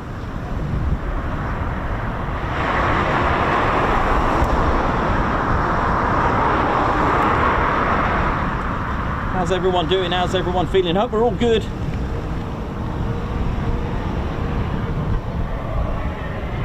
And, Warlord flight. Here we go. Ted Coningsby channel, live here at Ted's home.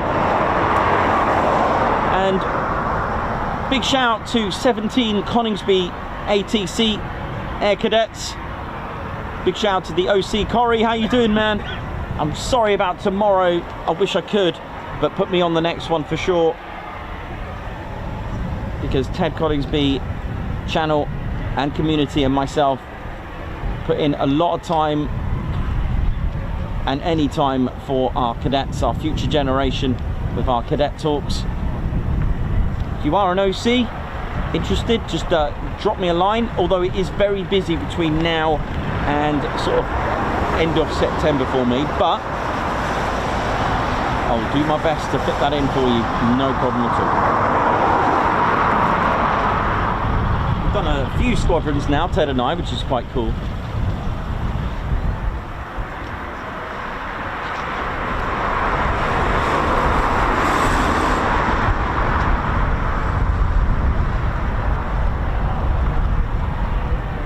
Mark Garwood, how you doing? Oi oi. Robert Owen.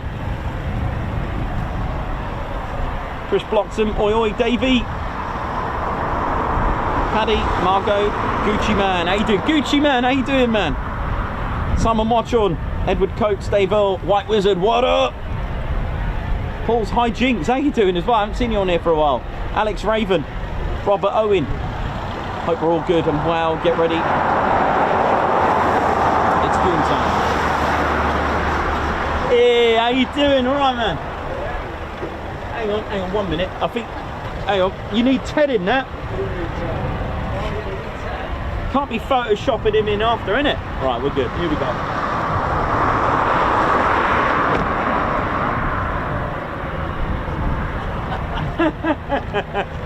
All right. Yo, you. Nice one. Thank you very much. Right, here we go.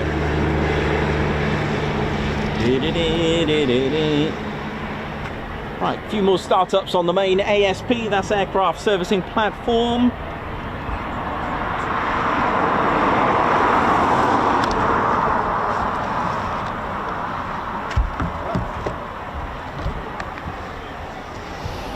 Yeah, 29 Squadron, as we mentioned, they are the operational conversion unit. Here we go, our first movement of the day. It's spoon time. You know it is.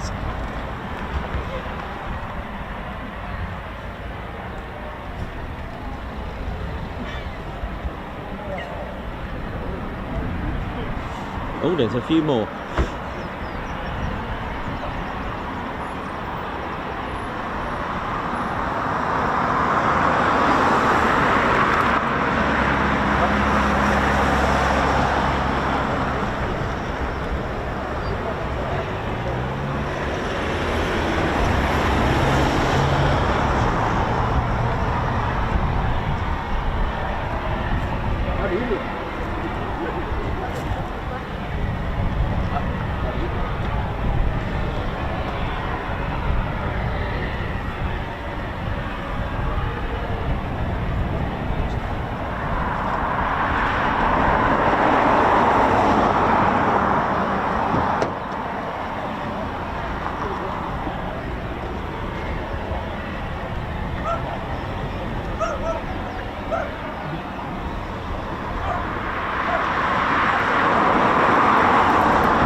different. I've seen this once before.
Go.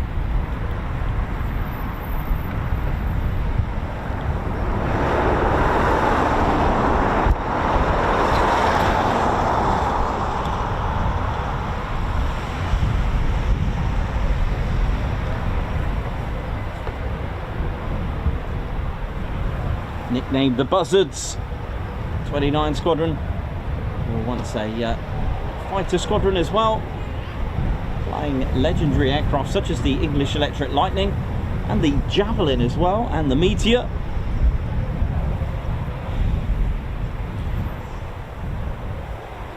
Also, Wing Commander Guy Gibson was also flying with 29 Fighter Squadron. That's where he got his victories from as well.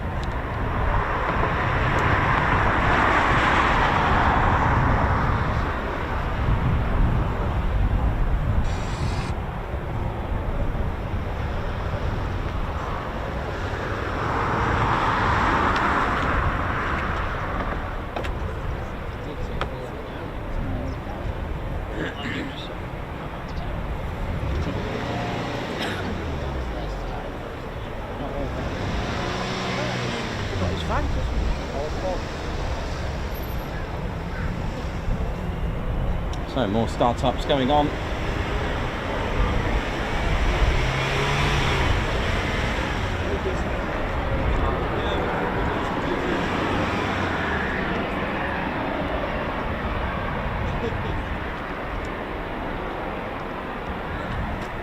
So we've got 41 Squadron as well.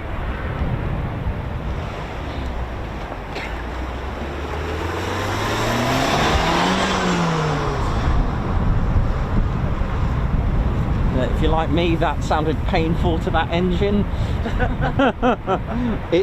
I can't go. I'm just like, I'm waiting for a piston to pop through the bonnet or something. In reverse as well, probably the most reviest gear you can get. Anyway. Oh, we're good. Hope we're all good, ladies, gents, teddy bears. Welcome to the Ted Coningsby channel. Now, we've just had 4 Typhoons just taxi back. Someone's coming in. I'm not sure whether they were waiting for a tanker and it didn't go out. Let's have a look.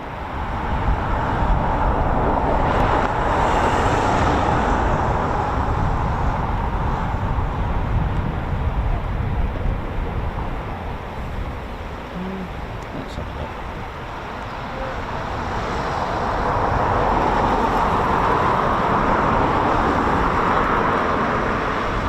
Oh, nice one. Thanks a lot, everyone. 86.6k. Thank you very much for your support. If you just joined the Ted Coningsby channel, welcome to the show. Hit the like.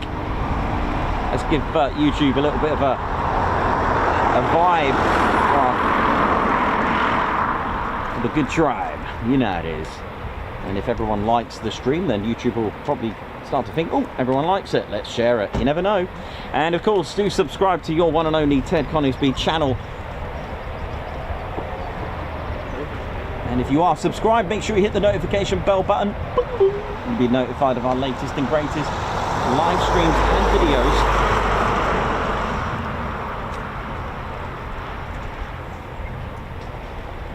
Let's have a little look at see what's going on at 29.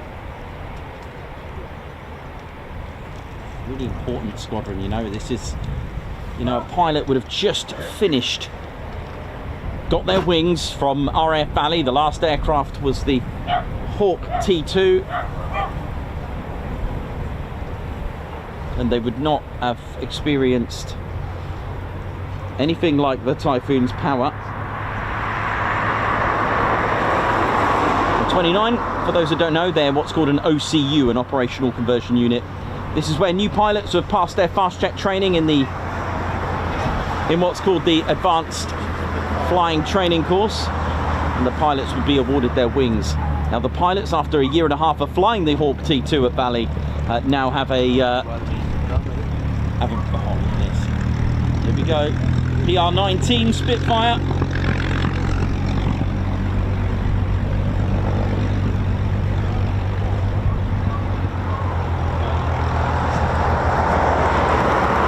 And it's great to see the Bbmf back.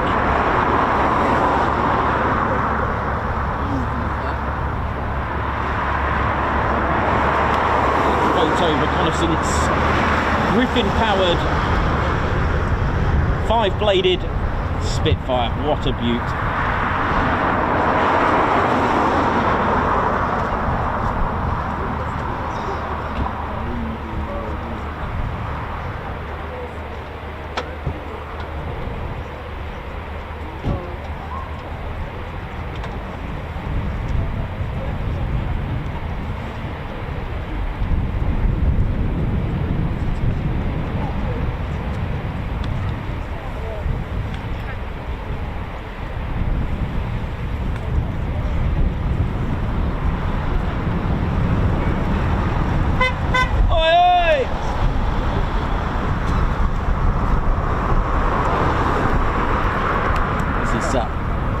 PM6, that's PM631, a Rolls-Royce Griffin engined Spitfire, and a beaut and a delight to see.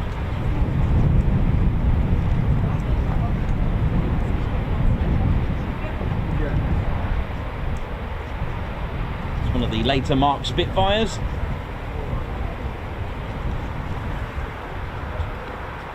It's a PR19.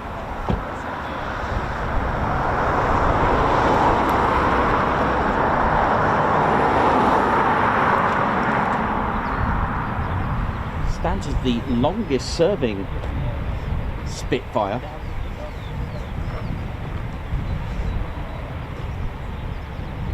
From the Vickers Armstrong in Reading. That's where it was built in 1945, and then delivered to number 6 maintenance unit at Bryce Norton on the 6th of November 1945. So she didn't get to see any hostility, shall we say, of World War II. So went off to 203 Advanced Flying School from May 1949 to January 1950, then stored in mid 1951. She saw a short spell with the meteorological research flight operated by the Short brothers at Houghton Park. She was part of 203 Advanced Flying School as well. Temperature and humidity monitoring flight. Was used in the film Battle of Britain in 1968. PM631s to see a bit of Biggin Hill as well, to be part of the historic aircraft flight in 1957 in July, which later became the Battle of Britain Memorial Flight. But to be precise, it was actually called the Battle of Britain flight. It was only in 1973 that they added Memorial because of the added inventory, the Avro Lancaster PA474. Max speed at 445 miles per hour with its Rolls-Royce Griffon 66, 1,540 horsepower. Oh yeah.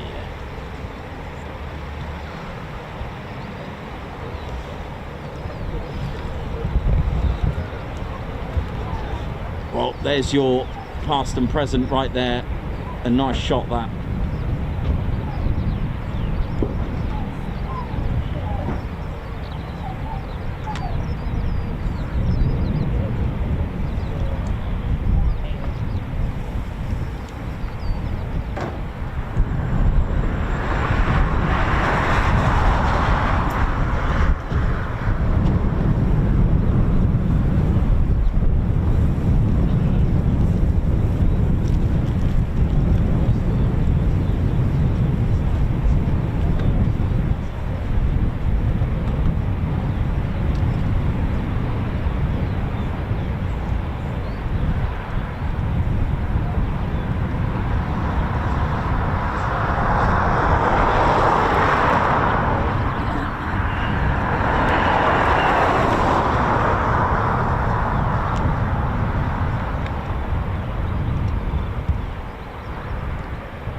Two fighters, two different eras, although this is solely a reconnaissance, photo reconnaissance aircraft on the right. The Typhoon can do reconnaissance as well, but what lovely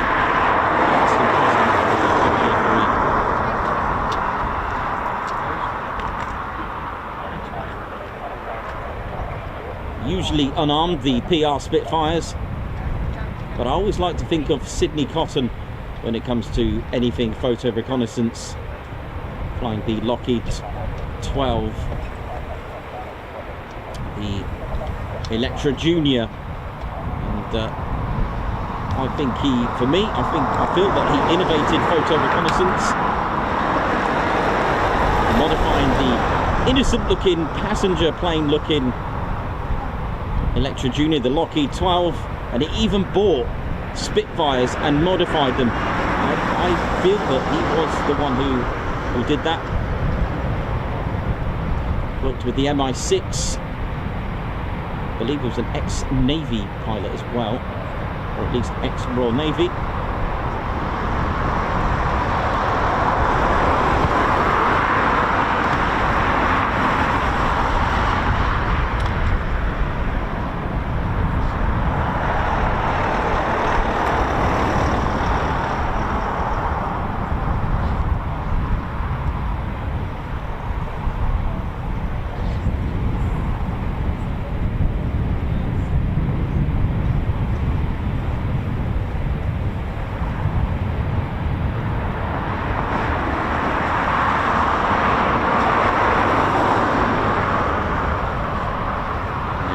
Thank you very much, everyone that's tuned into the Ted Coningsby channel, UK's favourite military streaming aviation channel.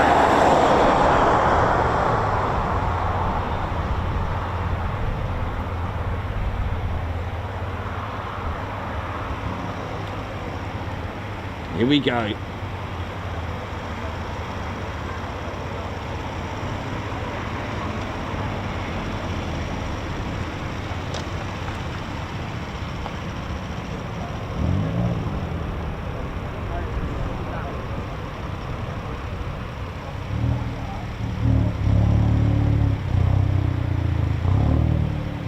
Oh, hello, Apollo. 41 Squadron.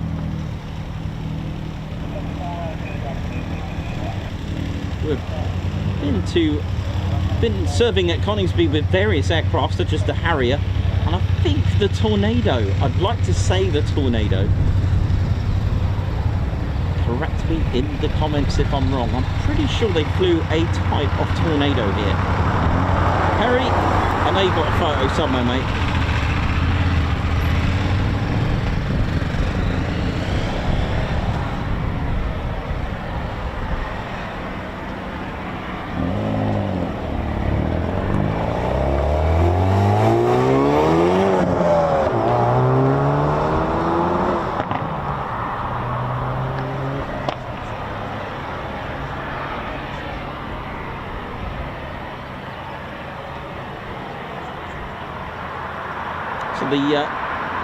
The station, RAF Coningsby, has never seen the Spitfire operationally as in based here. Usually you get them out more to the east, and London, Norfolk, those kind of areas as well.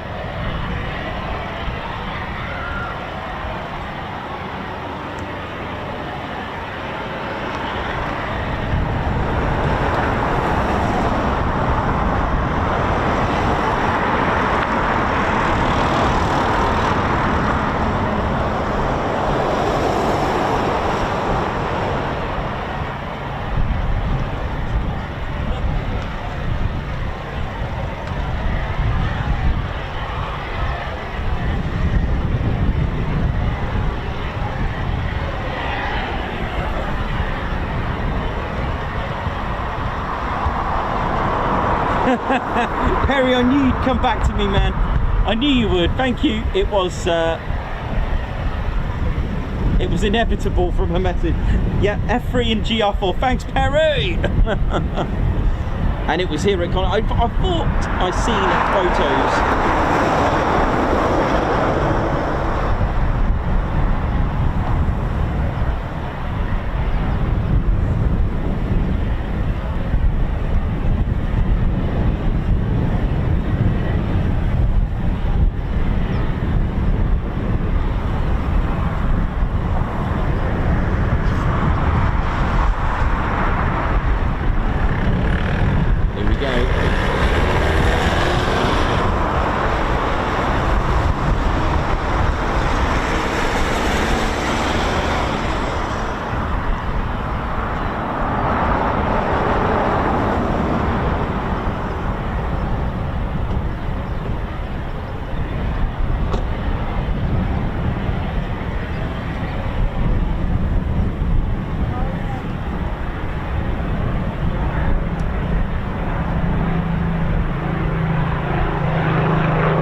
Era to the other.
Typhoon time.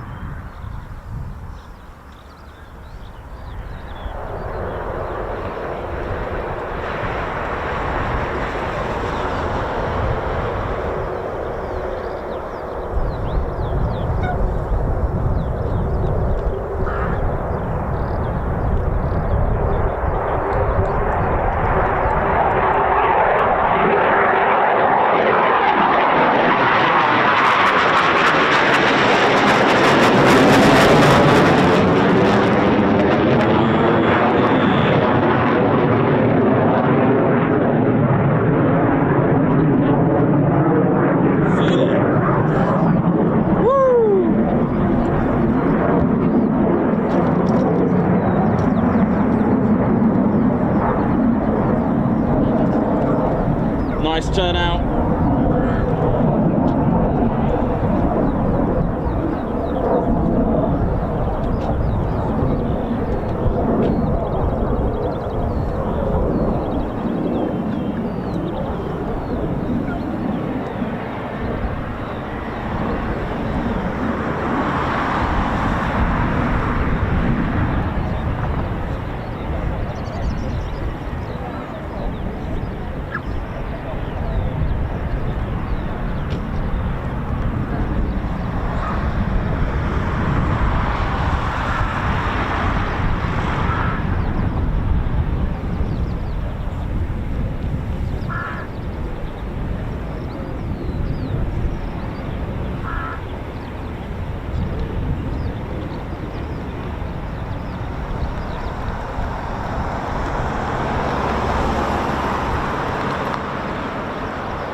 Great takeoff there. Now then, reheat is up. Let me get myself ready for a workout.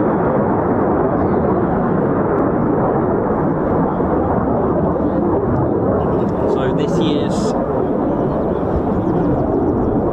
2025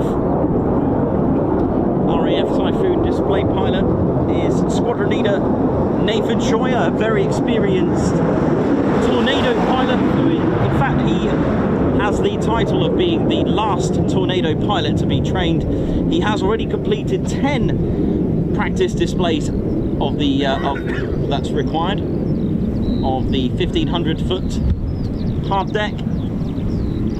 This will be his third 500-foot, which I believe after this he could be on minimals if they are comfortable. Whoa, he got strafed by a crow there now.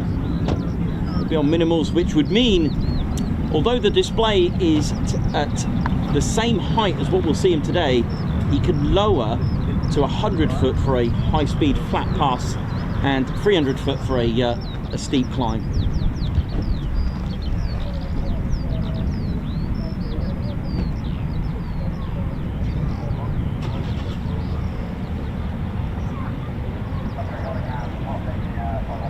So I wonder if Turbo has given back his call sign.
Nath will be in a holding just over Woodhall Spa and will await clearance until he's allowed to squawk 7004. I think it's 7004. I can never remember if it's 7003 because one of them's the red arrows. 7004 squawk code for aerobatics, and I think 7003 is for the reds. Here we go, is Nath.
Leaping salmon, here we go.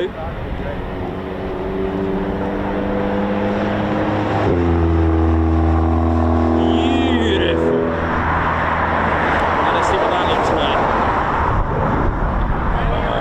Oh, just hovering there. Who needs an F-35B now?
Oh, that's our Royal Air Force, man. Beautiful. Nice one, Nath. Done us proud. And that is why it's called reheat. Woo! Let's see if we get a high-speed pass as well. Just why not? Because it's Nath. Let's have a look. I think he is absolutely precise. His maneuvers are just, they really keep me on my toes. Yeah, definitely his best practice. Definitely, I agree. It's getting better and better and better. There's a bit of work for me to do still, I think, for me, for myself. There's a few things I'm going to try out next time.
Nice one, Nave.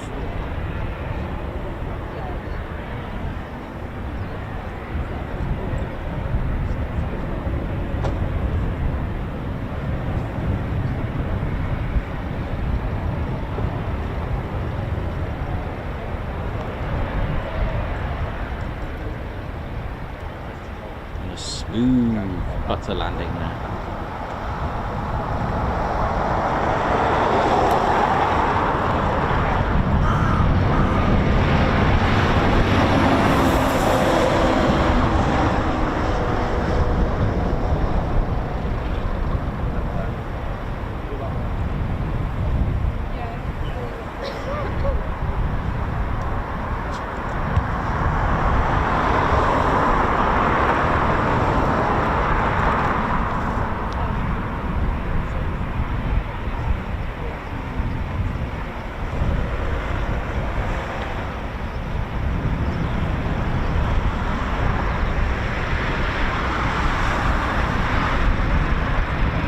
Absolutely magnificent, Nath. You did us proud, definitely.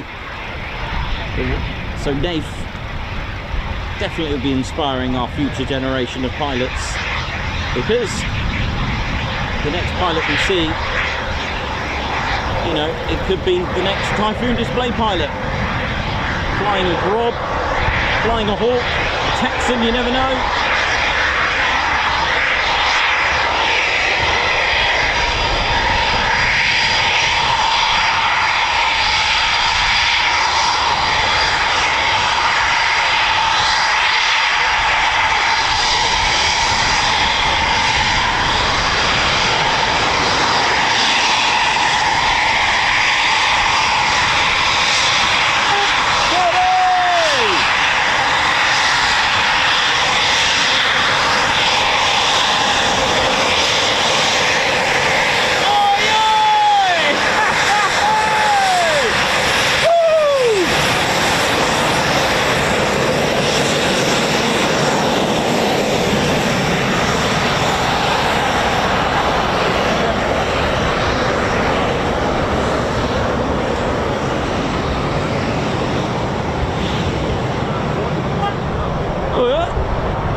Right, there's our, that was beautiful. Nice one, Nave.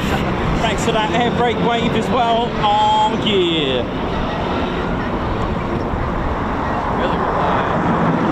Now then, where's our Spitfire?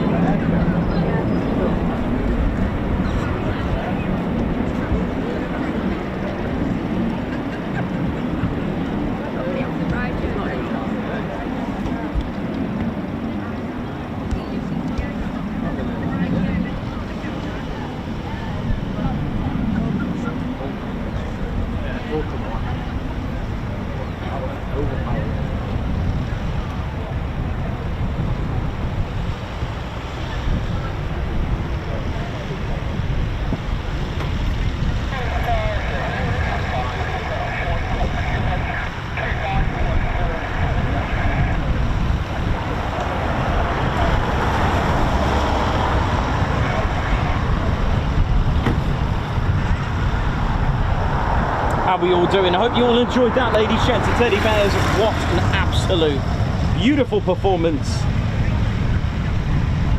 from squadron leader Nathan Scheuer. Yeah. Perry, if you tuned in, man, have a look at your Tornado farewell fly past. The one with the, it's got DH on the tail, Delta Hotel. And if you have a look at the, I'll have a look again. Just underneath the canopy, it's got Nathan Scheuer written on it. Have a look if you actually got that one. That'd be so cool.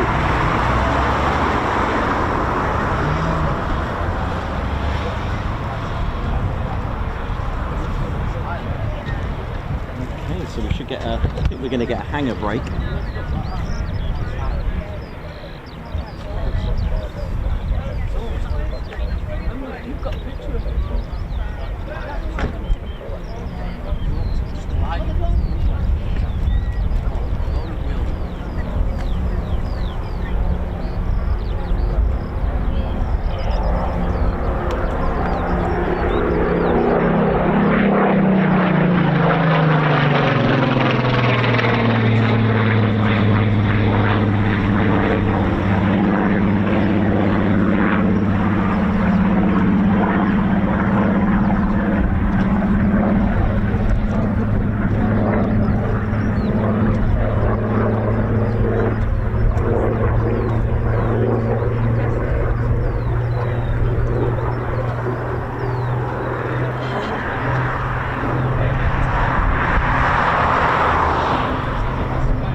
Clear to land.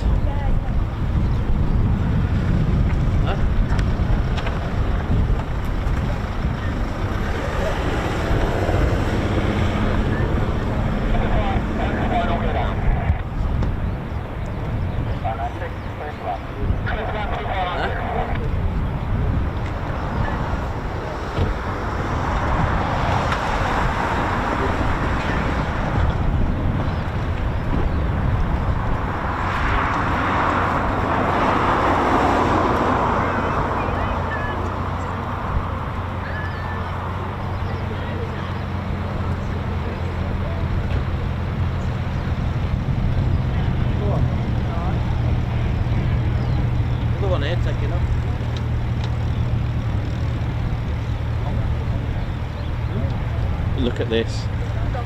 Oh my word.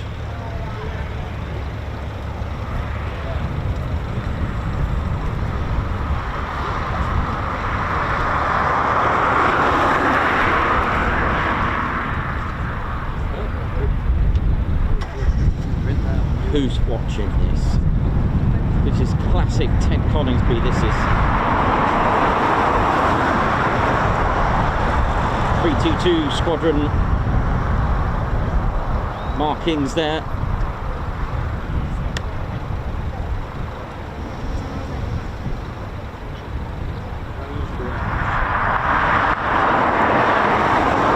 Clipped wings for a more superior turn rate. Superb for low level, so that would sacrifice its ceiling height, so it's purposely made as clipped wings. Not necessarily a mark of Spitfire, but clipped so that it can turn better. Perfect for low level, as we mentioned, but of course on the downside you are sacrificing your service ceiling. So, and then another specifically designed Spitfire, the PR Spitfire, the PR19 with the Griffin powered 6.6 Rolls-Royce Griffin 6.6 at 445 miles per hour.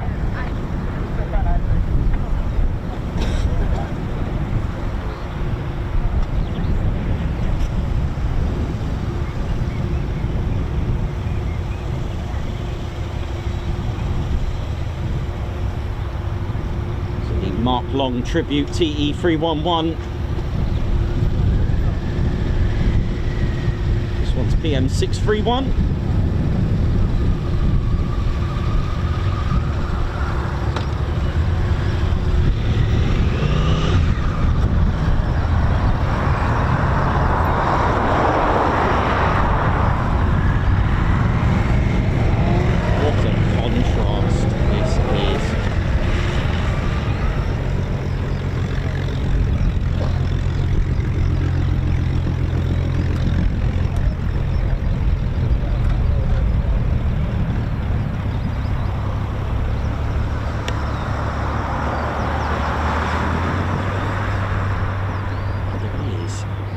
Another one over there. Looks like a hurricane, actually.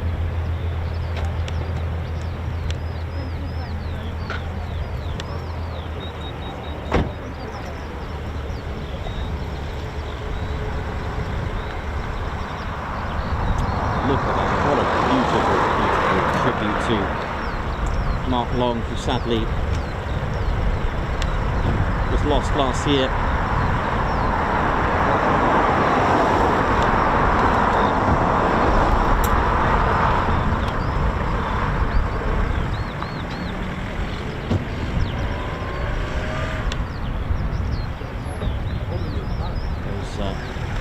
Yellow leading edges of the wings for a visual to identify friend and foe. They are quite distinctive. Of course, when aircraft are flying at hundreds of miles per hour, we're looking at the roundels and markings.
TE311, classic Supermarine Spitfire of the Battle of Britain Memorial Flight. This was built at Castle Bromwich Shadow Factory as the low back clipped wing at Packard Merlin 266. And this had a 80th D-Day livery. Major servicing in 2022, and it's painted in the colour scheme to represent Spitfire Tango Delta 322 with the markings Free Whiskey Mike of 322 Dutch Squadron, also featuring the nose art of 322 mascot Polly Gray, a red-tailed parrot. The aircraft did undergo post-major ground engine runs in late November last year. 322 Squadron, Royal Netherlands Air Force, is the oldest operational squadron of the Royal Netherlands Air Force. Today they fly the F-35A.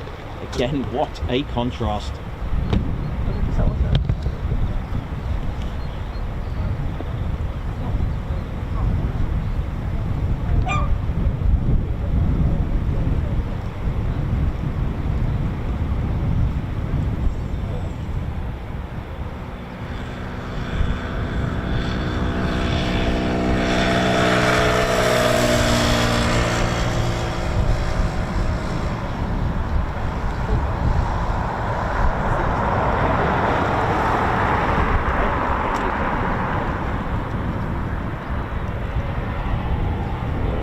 Typhoon startups as well, ladies, gents and teddy bears.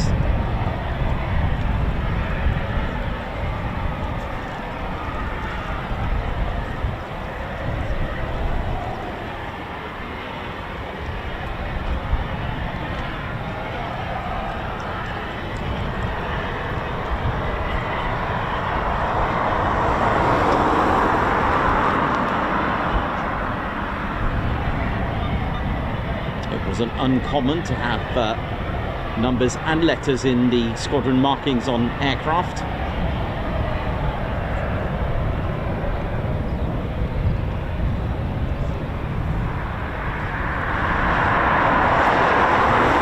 Quite common with the United States Air Forces, or Army Air Forces at the time, with their fighter squadrons.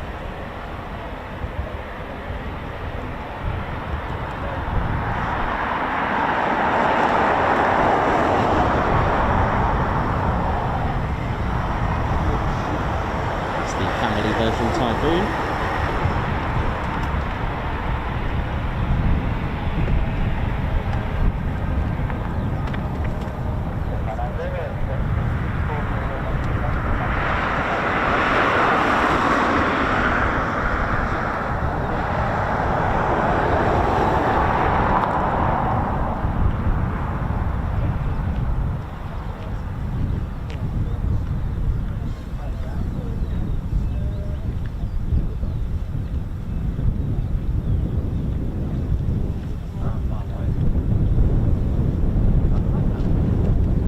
Into the one and only Ted Coningsby channel, live here at RAF Coningsby Ted HQ, and big shout to everyone who's purchased the Ted HQ t-shirts. Can't wait to see you all at air shows wearing them. I'll be sure to wear mine as well. Ted HQ available, tedconingsby.co.uk. Visit our shop, various t-shirts for our fans, aviation, military style.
Lovely.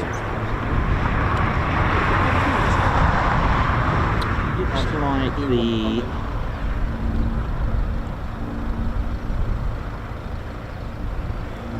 not sure if that's getting towed back or but we'll soon find out if it's going to start up right.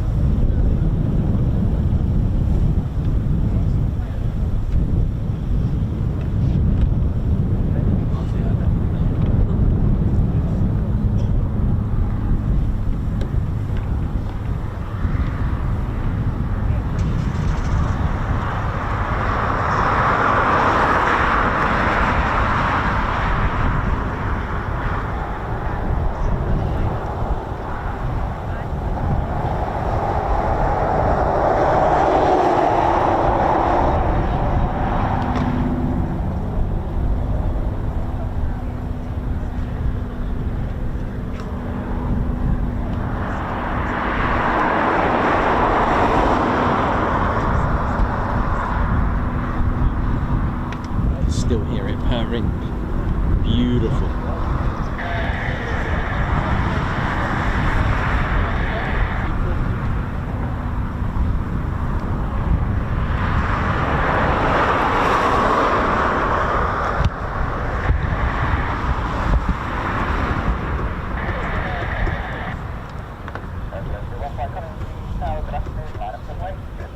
Line up and wait, here we go.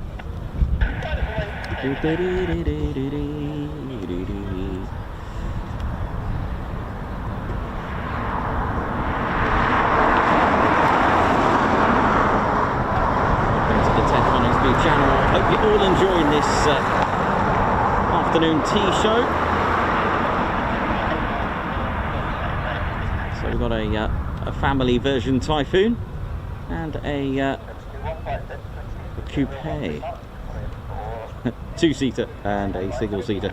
I haven't seen Ted's 381. I guess it's not here. I guess it's gone to Lossy. So no worries. Here we go.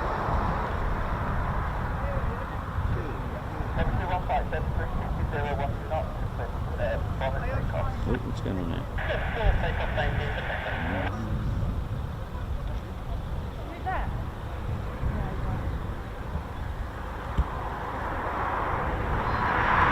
Pairs take off. This will be good from this angle to see a pair's departure.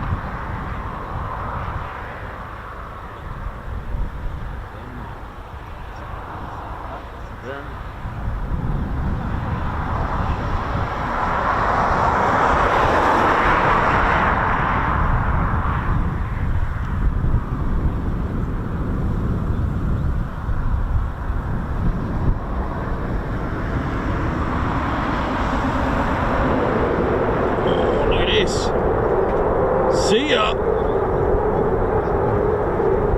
Look at this.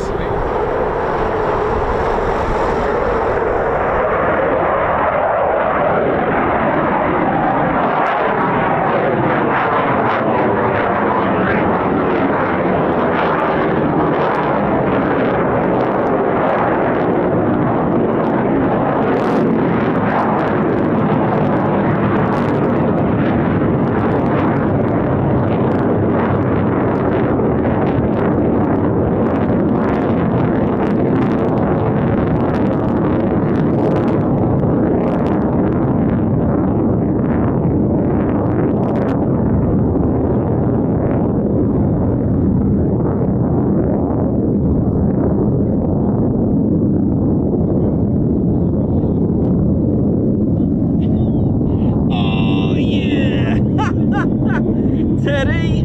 Oh yeah! Woo! Ted, you enjoyed that, mate? I think Ted enjoyed that. I think I did as well.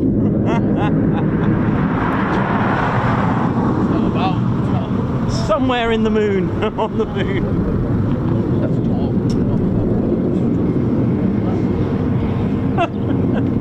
Beret recovery team, Beret recovery team.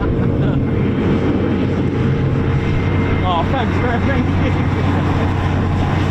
Oh, that was cool, wasn't it? I knew the other one was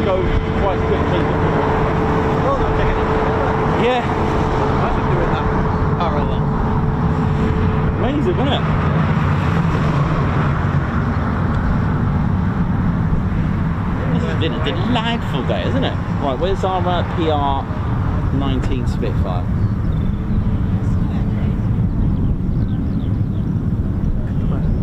It's a nice day. Well,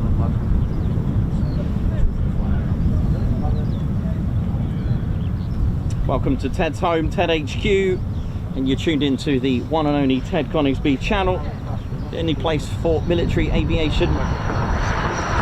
Oh yes, you better believe it. yeah. You don't remember that? Didn't you tell me about one? The plane coming to Robin Hood? Well, they're at 14,000 feet at the moment. Landed. Right. Doing nicely. Come landed, refuel. Let's have to remember now.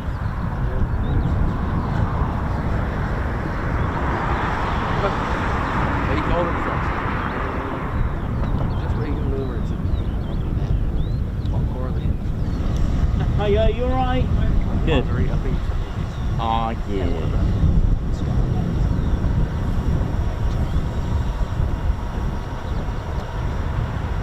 morning, oh, we never tried.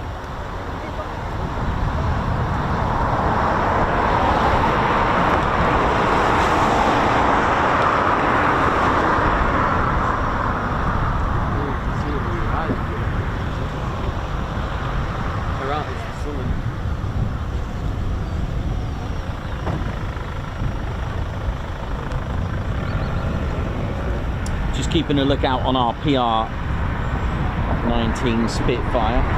We've also, sorry, not PR, TE311, sorry. The PR's already come back. The TE311, the Mark Long Tribute Spitfire. Just keeping a lookout for that. It's over just northwest of Horncastle at the moment. We've also got a Hurricane just sort of peering out the hangars here. It is outside the hangars, so you can just about make it out. But you never know. Might even get the Harvard as well. That'd be an excellent one. I'd love to see that. It's got a classic sound, that Harvard T6.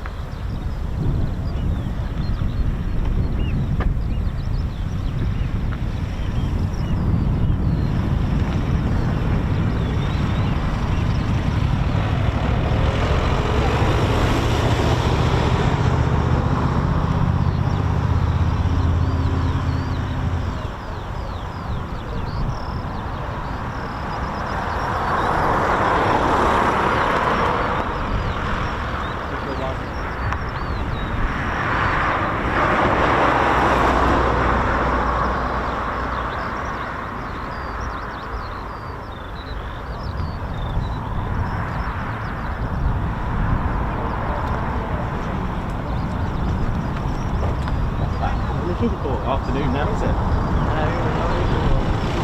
yeah, nice one, man. Send it in. Yeah, a bit different from this morning, eh?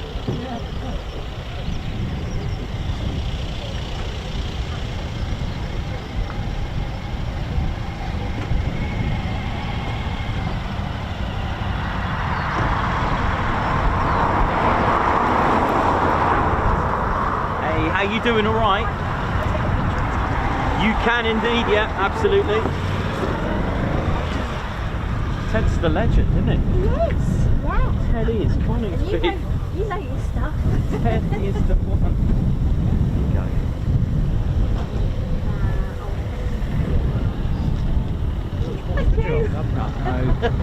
Same with Tom Cruise though, isn't it? He's, Very true, yeah.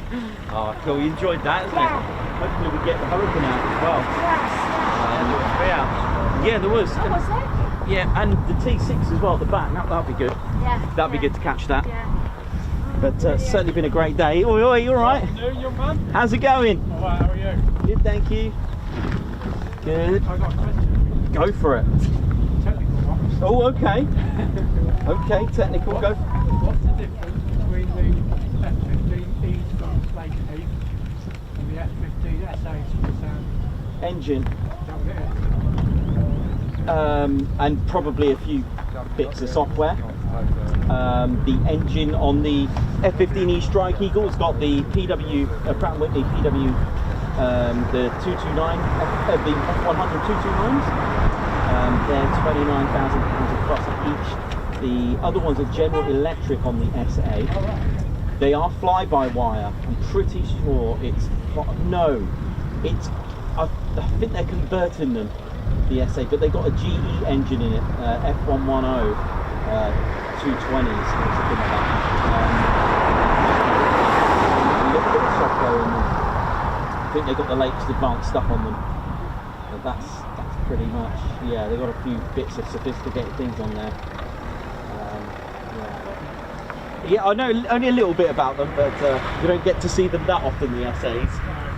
But the QAs are fly-by-wire, and the QAs have got the same engine as the SA, which is that General Electric. Absolutely crazy fly-by-wire. Pilots didn't need to do it. Possibly, there's a handful of F-15E Strike Eagles at Lake Heath that have got this new sort of survivability threat detection at the back.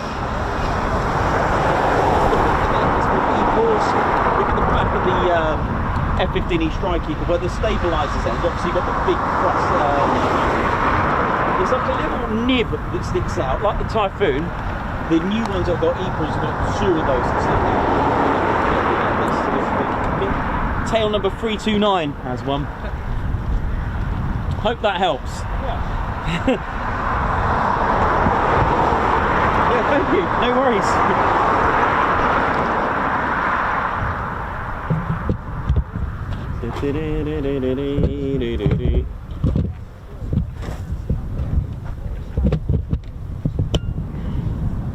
I know, right? An F-15 that doesn't sweep. You what? Terrible.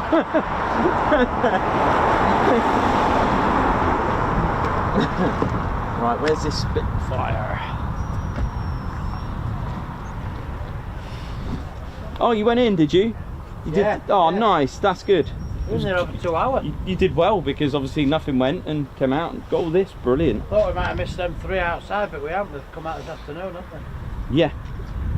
They're all good. Okay, so the Spitfire's still over around Horncastle at the moment. Hope you've all enjoyed it. What an action-packed afternoon. I say morning because I did get here around 9-10 o'clock. Just did a bit of editing, putting together the video footage we got over the weekend at Brecon Beacons.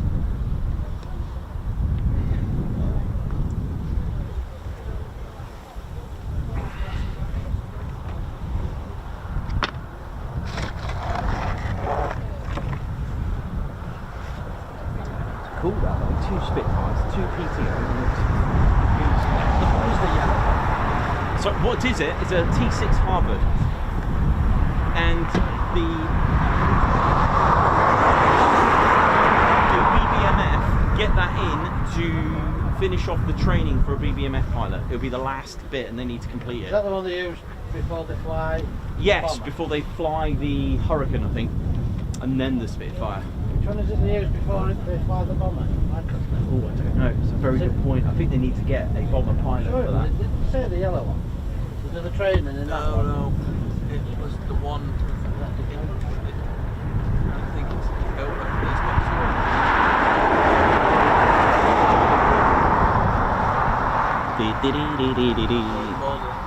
can only have it sat.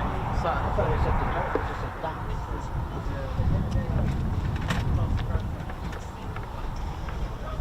Prime them up ready, innit?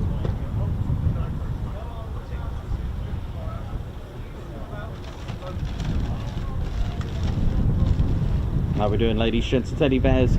Hope we're all good. Welcome to your one and only Ted Coningsby channel. Hope we're well, hope we're good. Start smashing that like button. Let's get this flying high. Lots of you tuned in and welcome. And for those that have tuned in today, have been given a right treat. And we are at Bomber County. Yeah.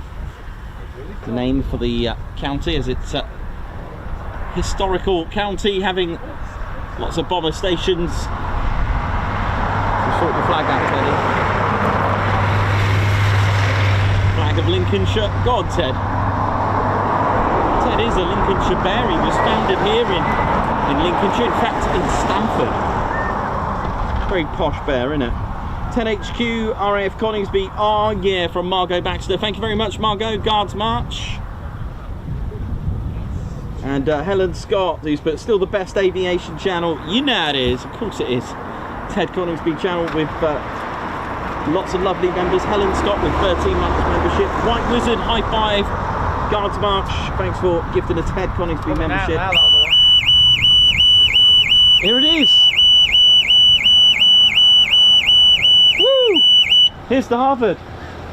Well, we are in for a treat now. Look at this.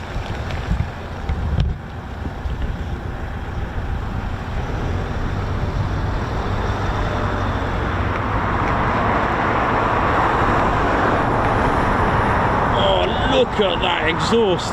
Oh.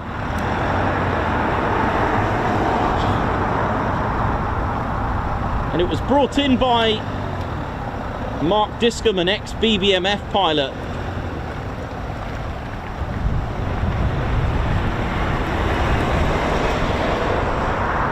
It's part of the Rolls-Royce Heritage flight. So there'll be a Bbmf trainee pilot now. And this could be like a test, could be the final exam flight to proceed to flying the Hurricane.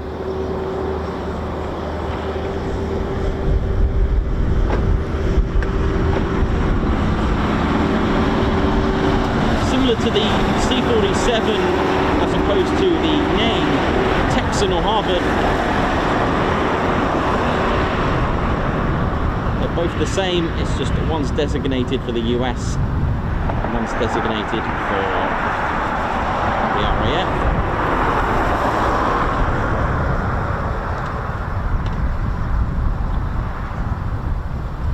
Beautiful. So Mark Disco, or Discombe, sorry, and his nickname's Disco. He was an ex Bbmf pilot here. We did get to see him, bless him.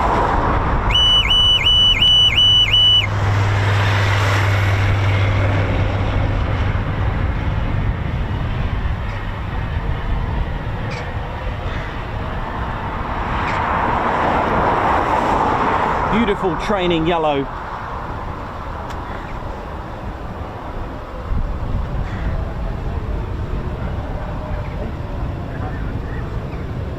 All time.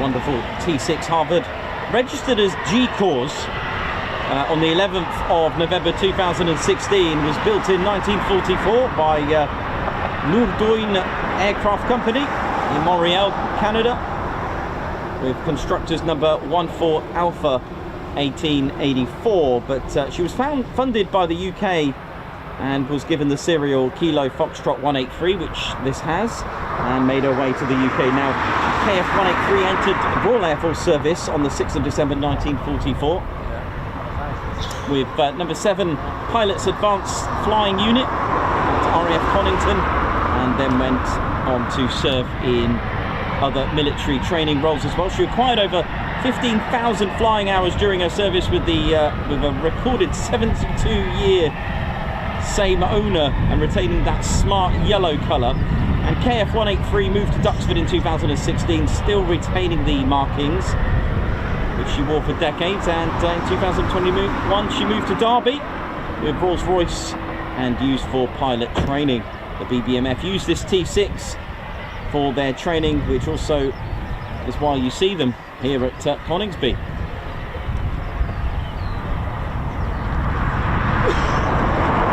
A RAF veteran and back at an RAF base. Beautiful.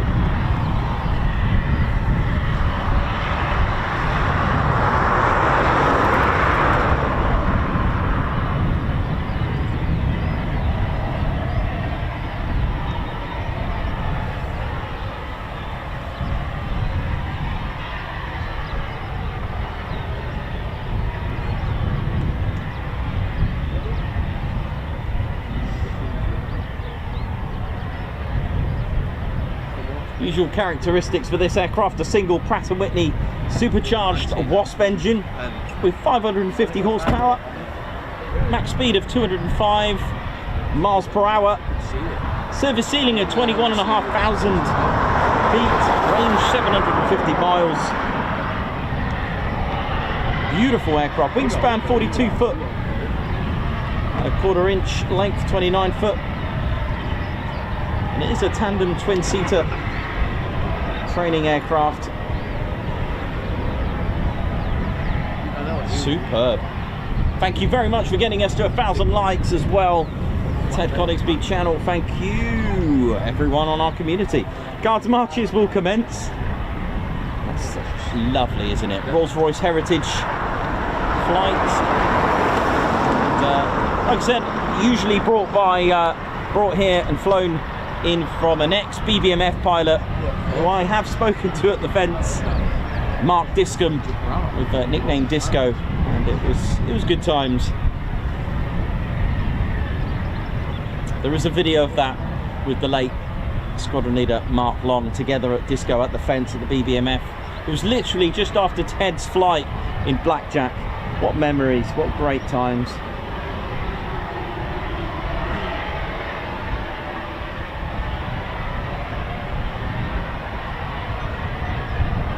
Oi oi to Meth, Simon Watchorn, Joseph Booth, Alex Spinks. Oi oi!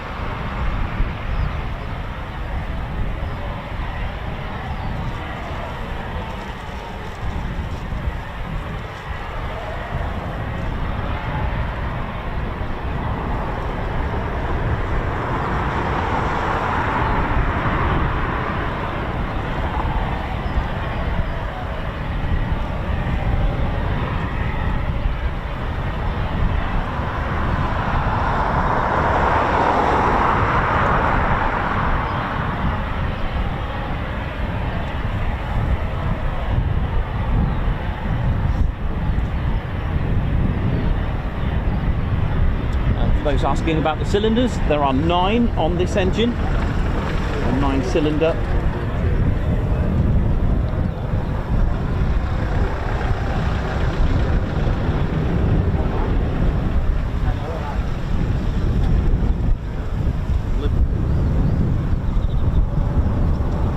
Welcome to the Ted Coningsby channel. I'm just going to have a quick nose where our TE3 is.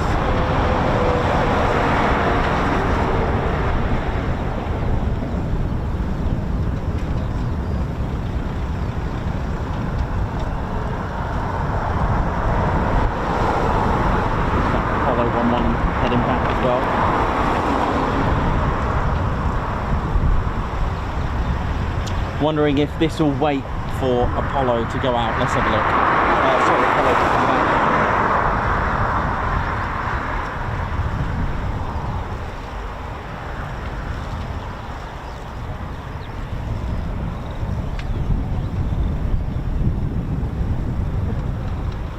What a day we're having here. I hope you're all enjoying it. Thank you very much. 1,000 likes already on this early start, but late start, if that makes sense. No, it doesn't, does it? Started late, but we've only been going just for a couple of hours. How are we doing?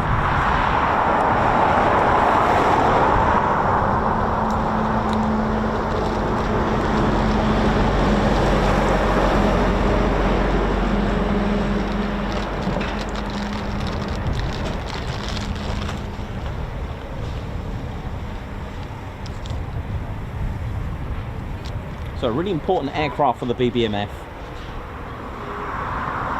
Almost like an exam flight for the Bbmf pilot to finish their training to move on to the heritage aircraft of the Battle of Britain Memorial Flight.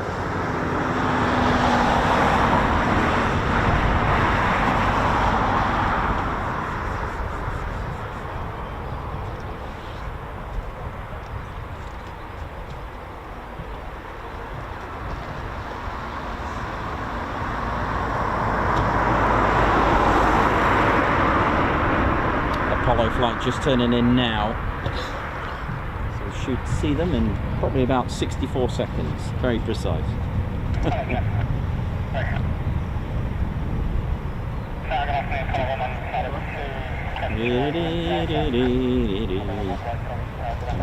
not long to go, here we go.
Shot. Look at this. No approach.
Typhoon taxiing for departure.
round. You see?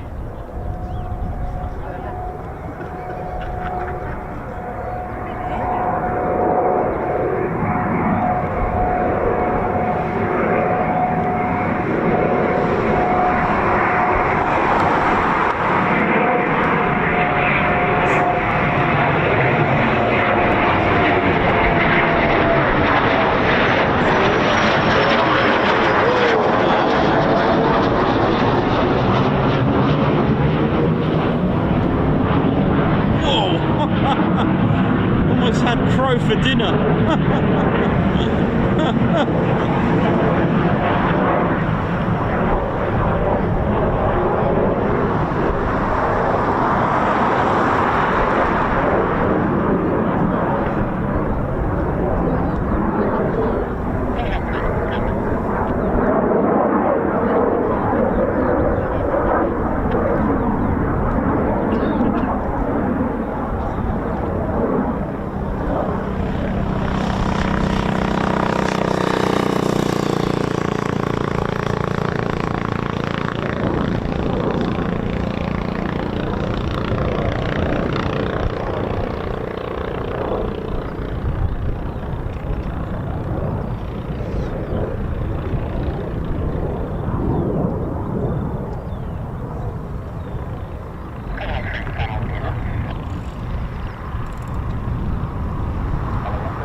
Keeping it new for the show. Look at this.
Yeah, there's nothing like a bit of crow, innit? Yeah.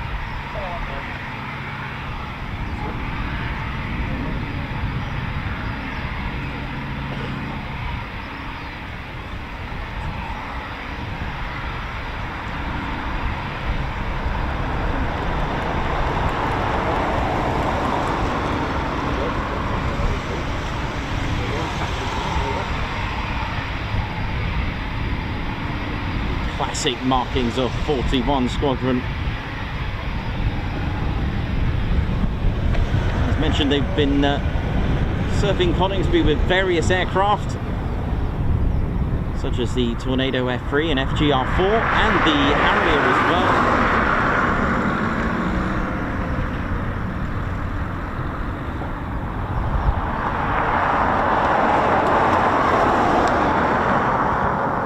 How awesome is it to be a test and evaluation squadron? Do you know what I mean? You get the latest and greatest gadgets and then you get to test it out. I mean, that's brilliant, isn't it?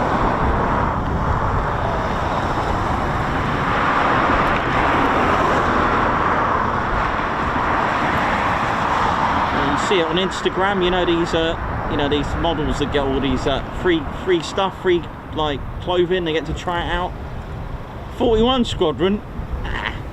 Don't worry about the latest shorts and jeans I got to pay for today. Just going to try that out, isn't it? Oh yeah. Right, what we got? But yeah, fair play. Their HQ's at RAF Waddington 41 Squadron, that is. And they do get to try all the latest and greatest. But I mean, that is a pretty good role, isn't it? They are very experienced Typhoon pilots, and 41 Squadron always reminds me of Helen Seymour, the first female Typhoon pilot. I love listening to her stories.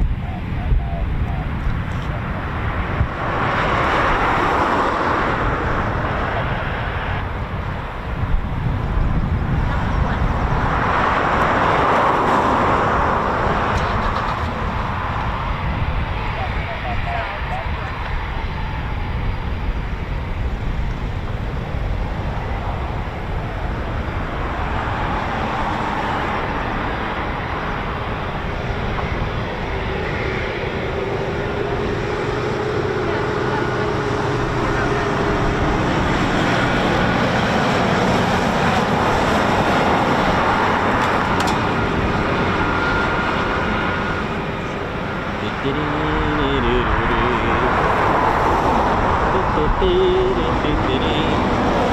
we've got Apollo 11 just coming back. So we've got the TE311 Mark Long Tribute Spitfire with the clipped wings, just still airborne, and of course the T6 Harvard that's out as well. In fact, I think the Spit is coming back.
Typhoon's runway 25, which is pretty good. I'm still here our TE311 in the pattern on the circuit.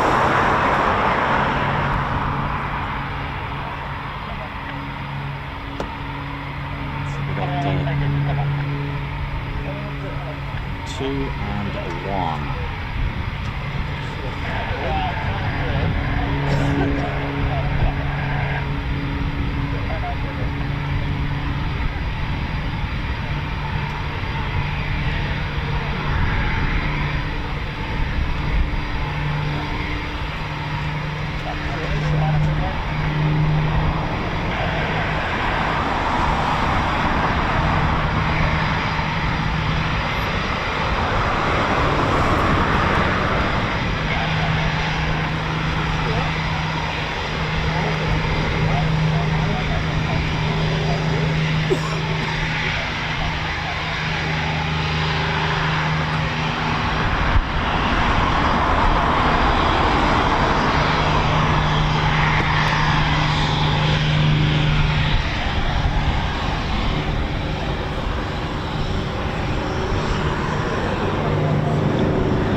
bit sharp.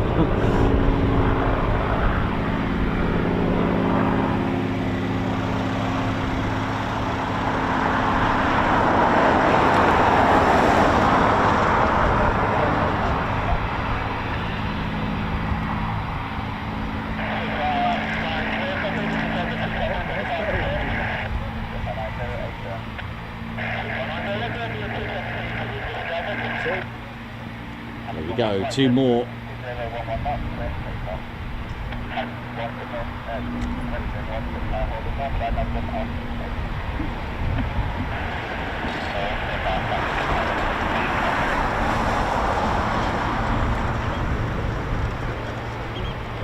Here we go.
a Typhoon just on initial, but I'm going to leave it on this.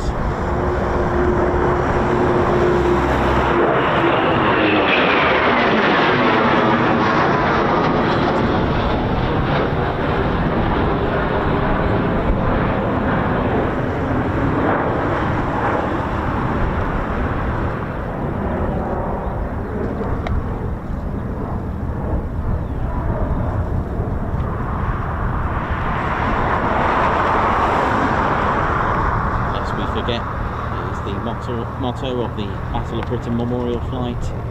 Still flying the Legacy today, and it must be an honour for these pilots to fly these superb, iconic aircraft.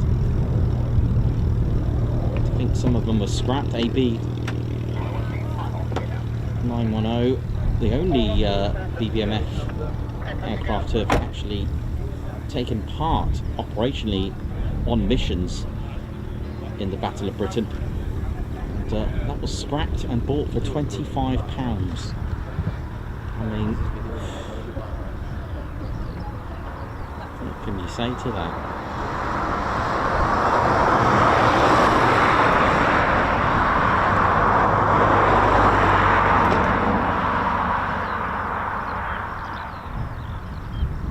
I believe it was AB 910 that had Margaret Horton on the hanging on the back. You see, with Spitfires, due to their narrow gear in rough weather, they would initiate what's called a rough weather procedure, where they'll have someone on the back, on the tail, as it taxis out.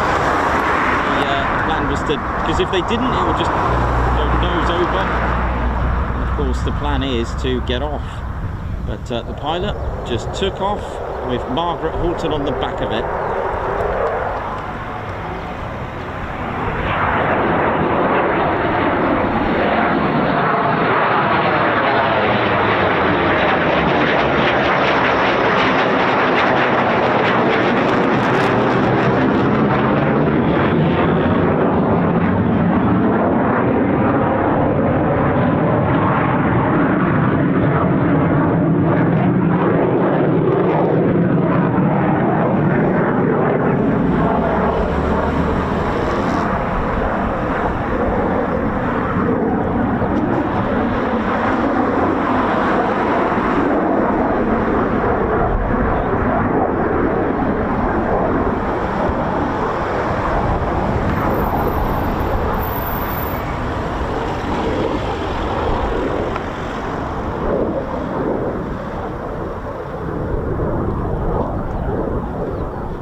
brake or air brake, creating drag, just to use a bit of drag to slow down the aircraft. Nice. You'll see it just retract into its usual position.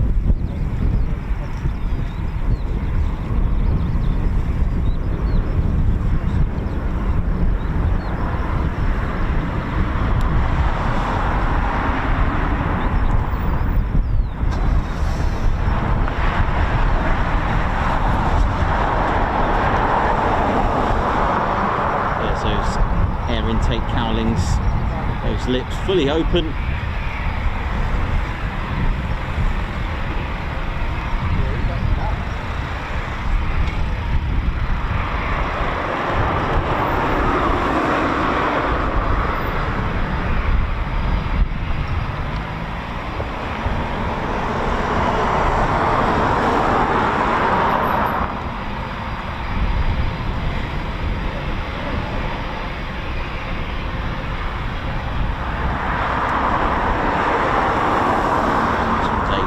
Free. I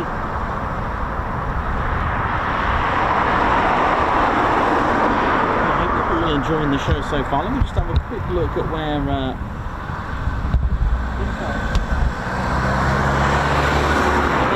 cupboard is.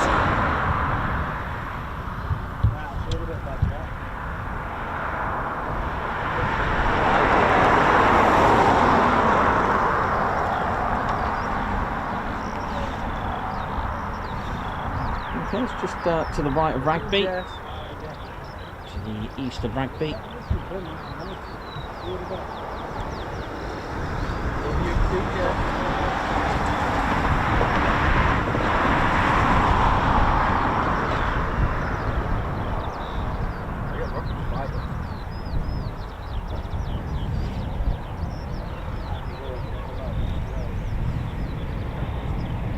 Becky, just stay in the middle of the road for a car.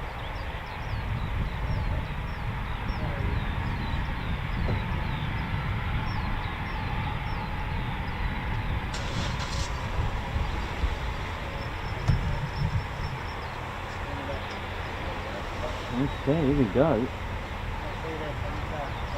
And welcome to Ted's County and Ted HQ. And,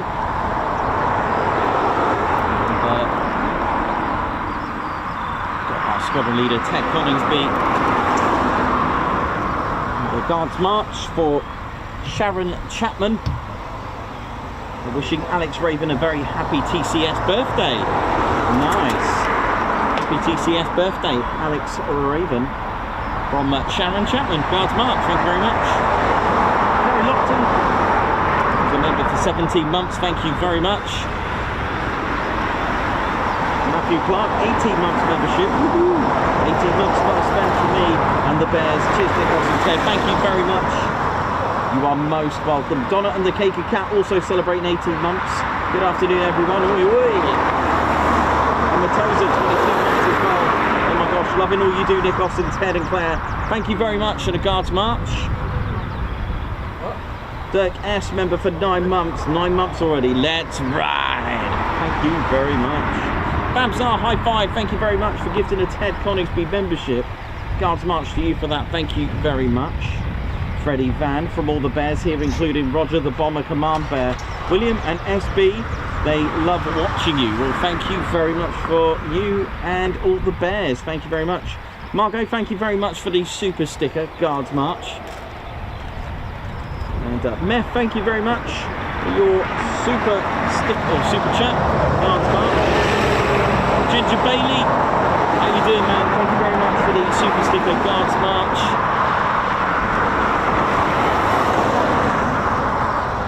Big Al, who's a member for 15 months. Oyo, Nikos, Ted, Spannerflight, and all the TCS crew. Thank you very much.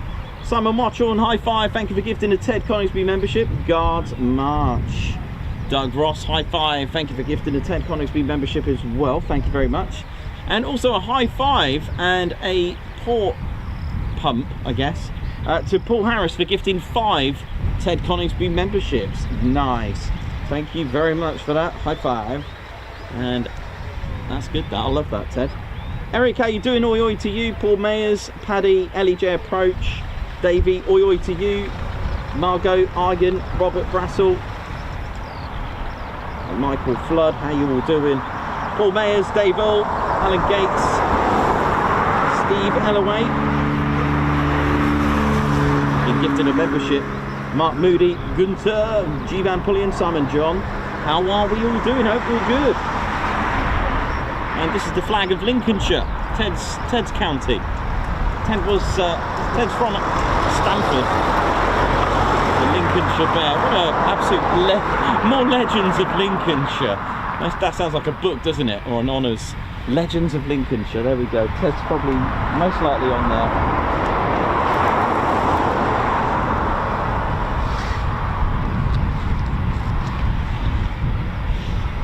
So a great mini afternoon tea stream, as we're going to call this one. Definitely, this has definitely been one.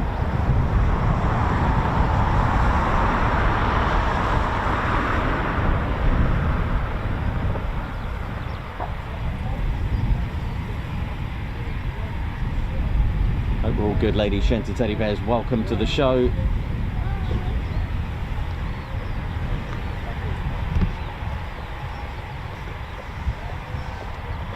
There we go. So then and now, of course, we're looking at an aircraft that was here from 2005, ladies, gents, teddy bears, brought to you by 17 Squadron, the Eurofighter Typhoon FGR4, and then, of course, in 1941, this beautiful Handley Page Hampden. So this was the first to operate here.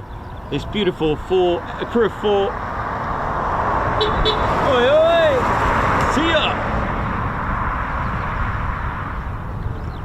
Crew of 4 with its beautiful twin engines there. The Handley Page Hampden looks very similar, to be honest, now that I've been looking at it.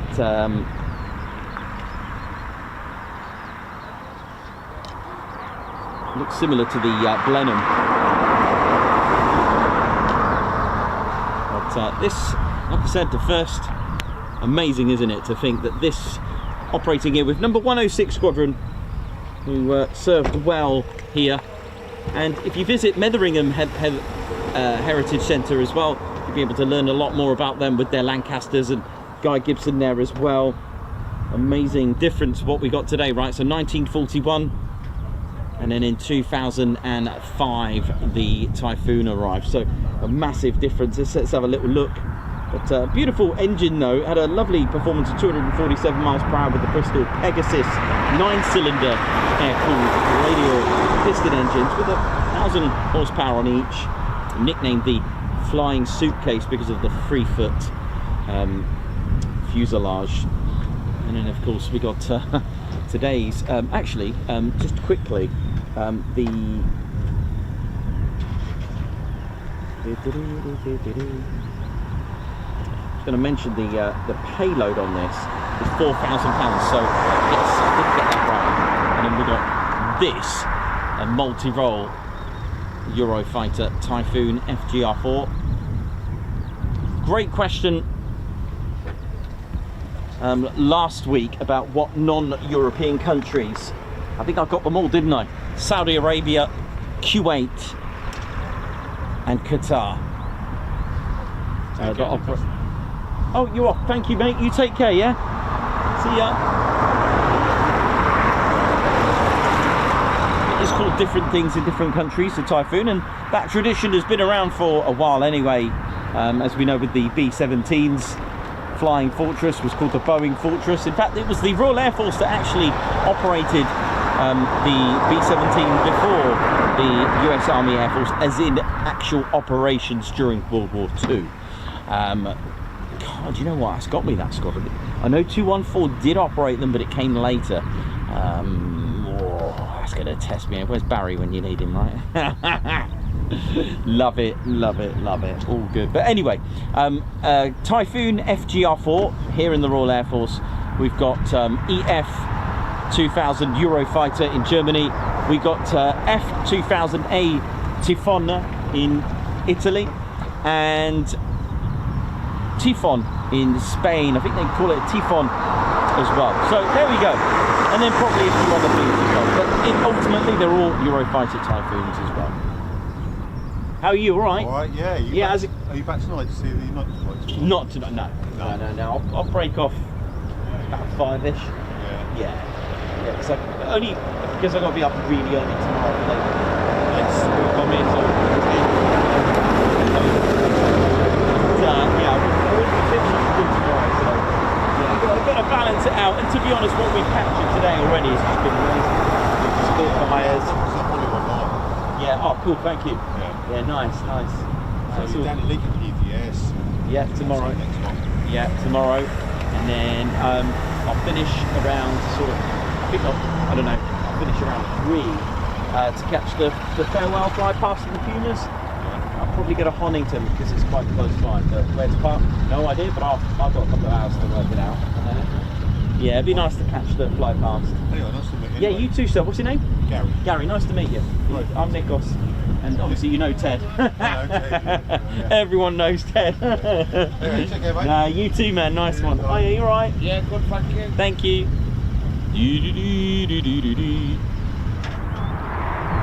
Right, so we got the Harvard out. Let's have a look where that is.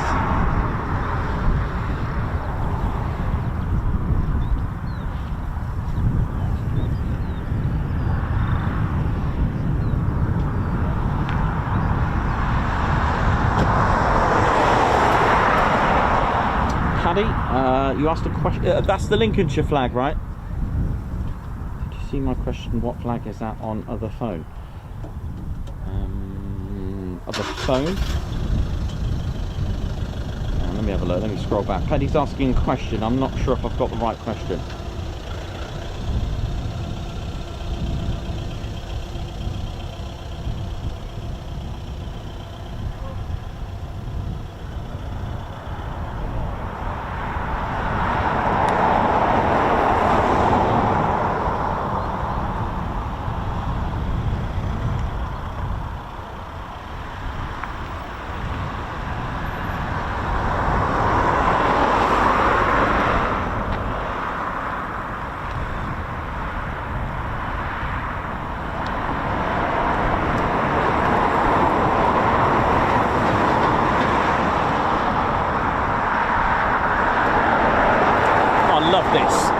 In Snowy Master 738 Nicholas, if you had the chance to go up in a Typhoon, which RAF pilot would you choose to take you on the flight? Oh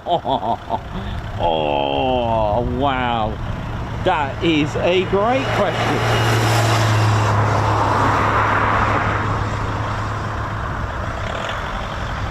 That's a brilliant. Which pilot? Well, it'll have to be the godfather of the channel. But I'll take any pilot. I'll tell you what, I'll take any pilot, to be honest. But I suppose it would probably have to be Sainty, as he was the first one to take Ted up in the flight. But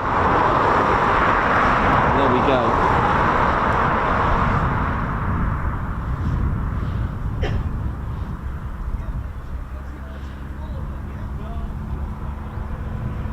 Yeah, great question. That's good. That was a good question.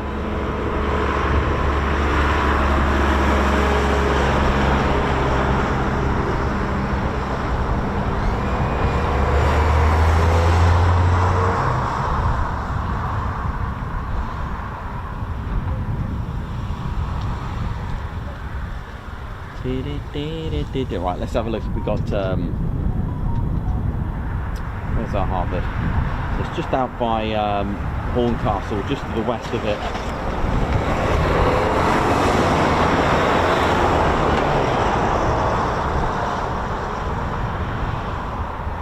Over a 2-2, just behind us at some altitude as well. There we go. Love the questions. If you got them, bring them on.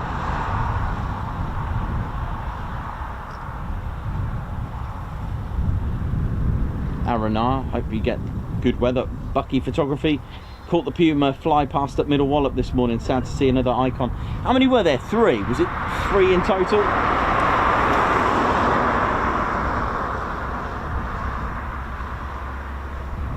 There we go, 41 Squadron.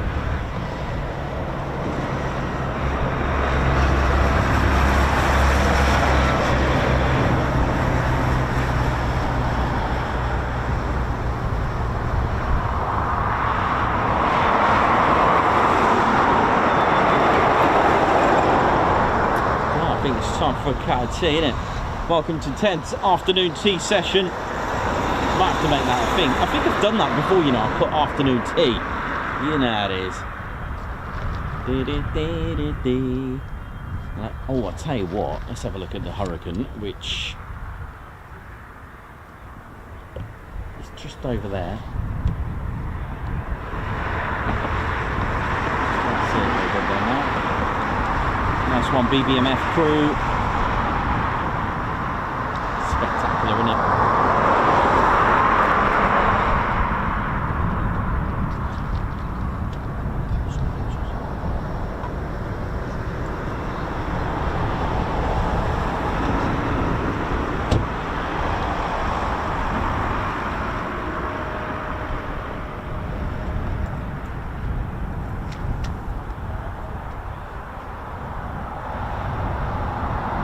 Sharon Pilkington, you're welcome. Oi, oi! Oi!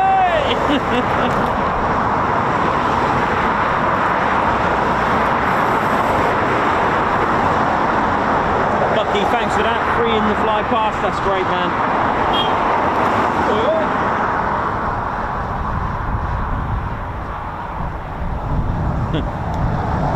What has been the best day at any base? Well, every day's a good day with the Ted Coningsby channel. Every day. You know why? Why I say it like that? Because every day is mixed. You never know what you're going to get, and it's just a thrilling day. However, there are ones that do stick out for you and absolutely lose it. That'll be Tahoe flight at Hull Beach AWR, and probably my reaction to seeing Ted come back after flying for King and Country. So yes, I'd say that was it. I'd say so.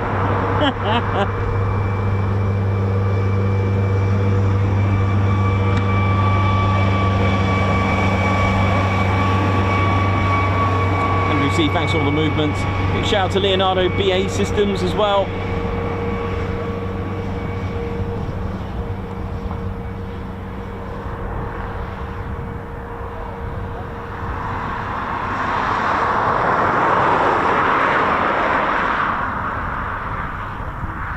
We've got the marking on the right, that third Typhoon to the right, that's 12 squadron markings. So yeah, hope you're all enjoying it. Welcome to Ted's home, Ted HQ. And it's been a great day. And if you are coming in, don't forget both runway caravans are actually put out.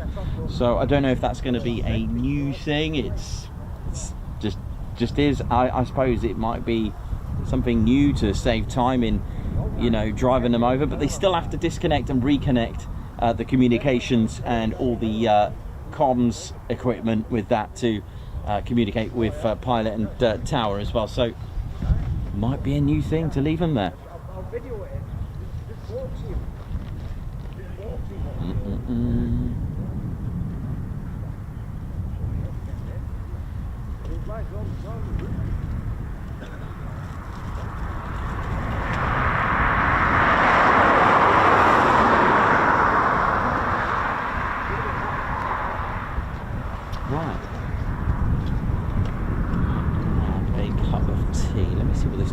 Doing it might be turning round just over north of Boston there. You alright, buddy? Yeah, all good, man, all good.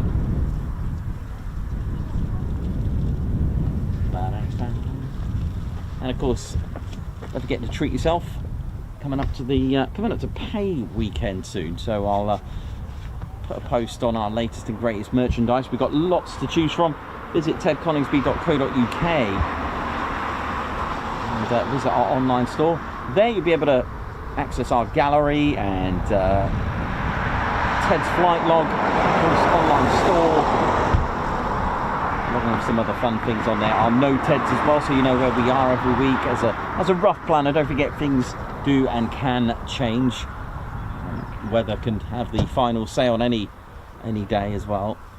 And, oh, it's certainly been a cracking afternoon here at Coningsby with 2 Spitfires, the T6 Harvard, 2 performance takeoff and a display from NAF, along with regular Typhoon departures and circuits. So that is literally a classic day.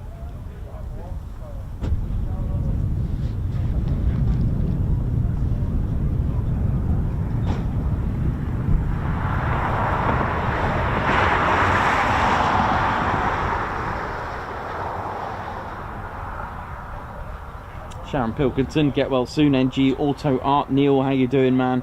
Oi oi to you.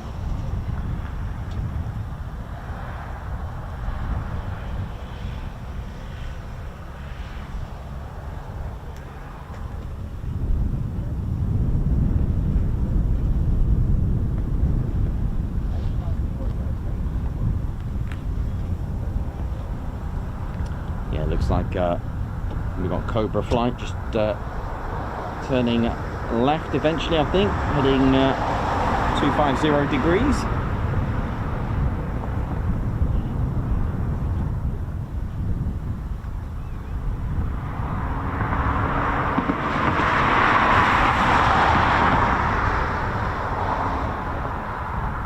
Yeah, the Harvard's definitely doing some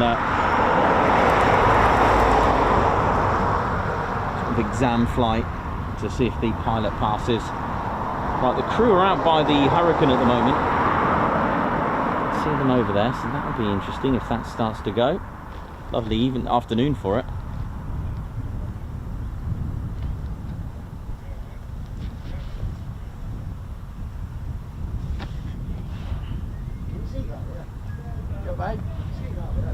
Yeah.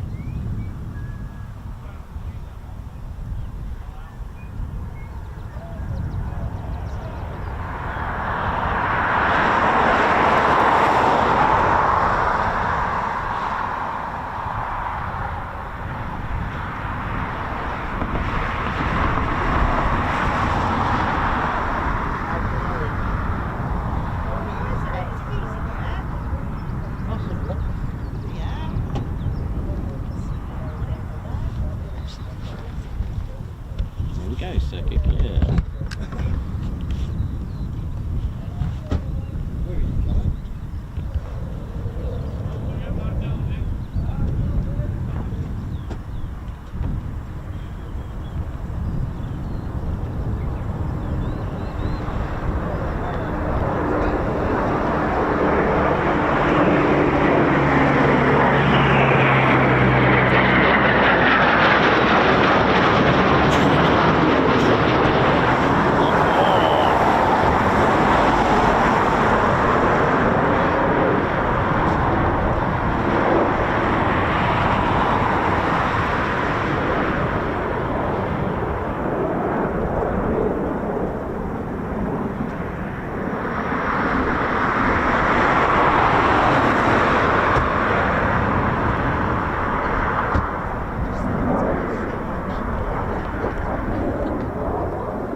Touch and go, lovely.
the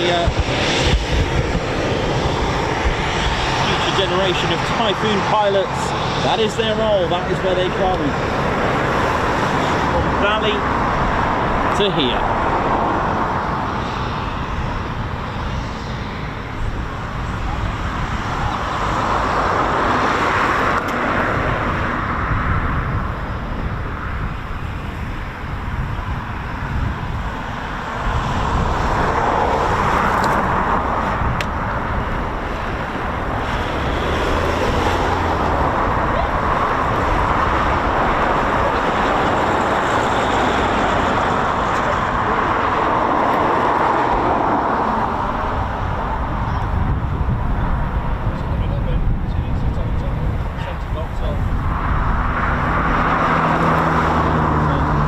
To show really,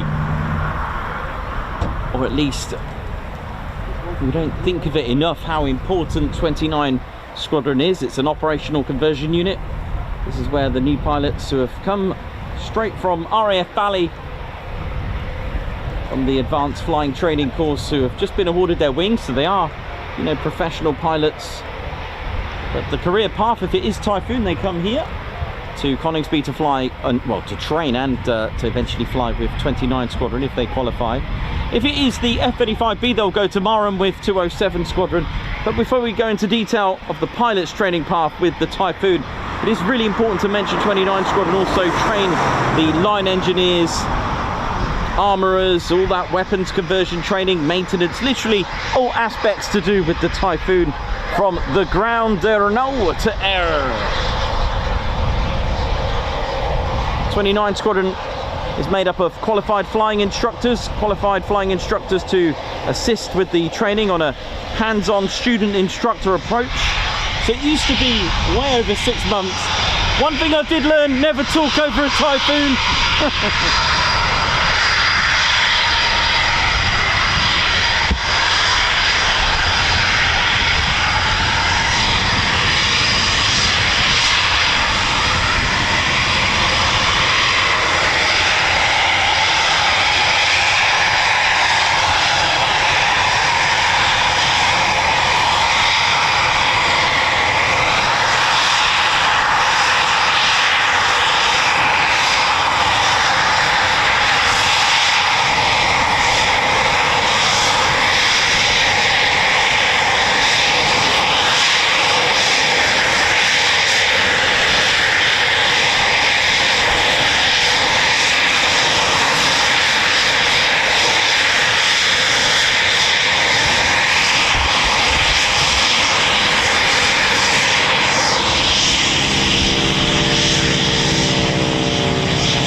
Take between 6 and 8 months, I think it was, to train a pilot for a Typhoon. Now it just takes 3 to 4 months, which is absolutely impressive. And in just a moment I'll go into a little bit of detail how that's done, if I can get a chance. There's always something going on here.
beautiful control.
See ya. Bye.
Purring sound. It's twin wasp. Pratt & Whitney 9-cylinder.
nicely done. I wonder what the results were for that.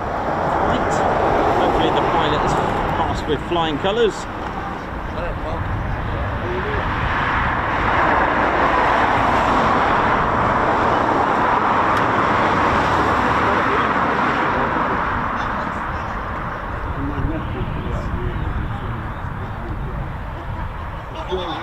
Aviation, military aviation.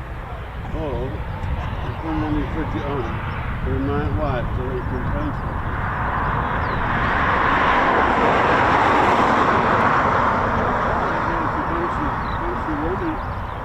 The various prices depending on the amount of work, you don't spend a lot, £2, even £1.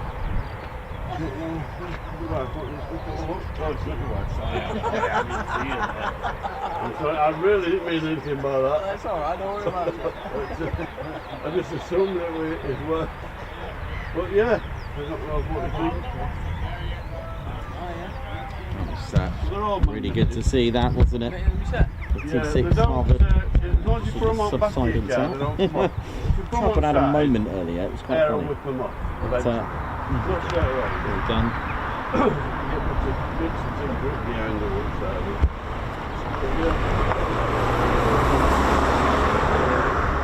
Might even go out again. Look at this. Look at the busy crew down by the Hurricane. I bet you can't get to a plane. It's not moving.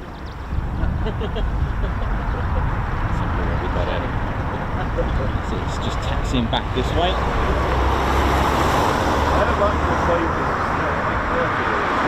The T6 Harvard of the Rolls-Royce Heritage flight. One of the essential final stage of the training for a Bbmf pilot, which is pretty cool as they are working with the Bbmf. It's really nice, and one of their pilots, Mark Discombe, was an ex-Bbmf pilot. Well, you won't go back to it. Looking up at this, well, I call it. Let's see, let's have a look here. It's not quite like that, but yeah, they made millions out of it. Royal Throne and all sorts of things. These are fine.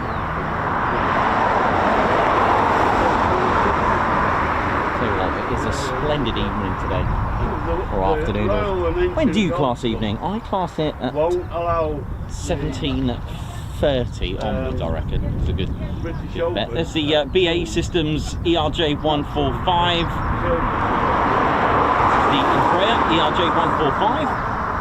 The corporal air travel for the personnel of BAE Systems, which will take them to Lossiemouth and back to BAE Systems at Walton Aerodrome as well. And it does have an absolutely fantastic rate of climb, which we've seen its departures, absolutely wonderful departures in this.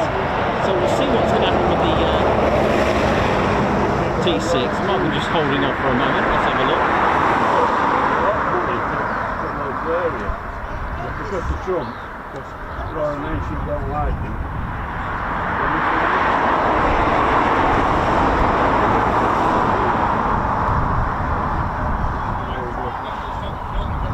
Here we go. So call sign Felix, due to the fact that it is corporate air travel, cat, hence Felix the cat. Here we go. This is quite a nice little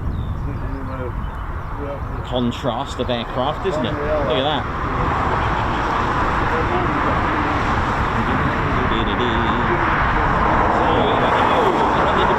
Another aircraft out of the list from today, which has been magnificent, really, hasn't it? Here we go.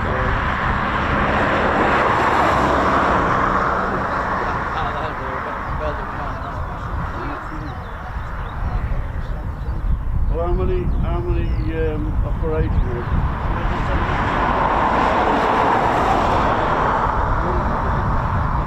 Well, I wrote to my MP telling the shift she ought to, Labour ought to. Here we go. Now, conscription. You know what age is conscription, don't you? You know what it is? It's a deep breath. 19 to 35. So that brings you in range, does it? Look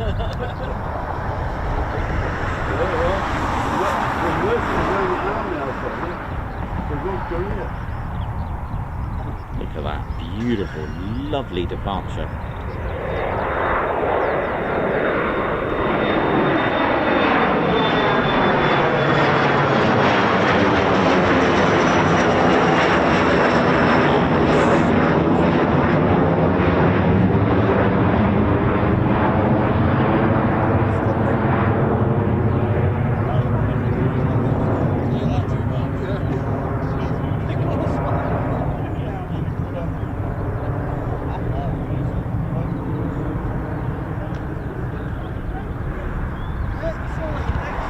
Done.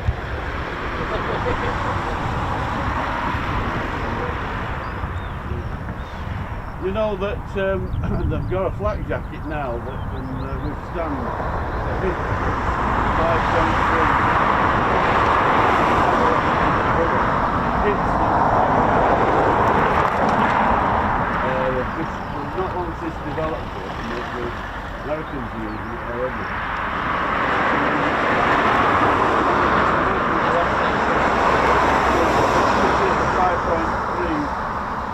Round with that much charge.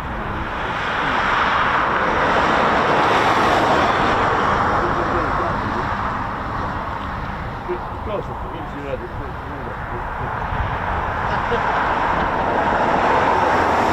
Could be getting another departure from this as well.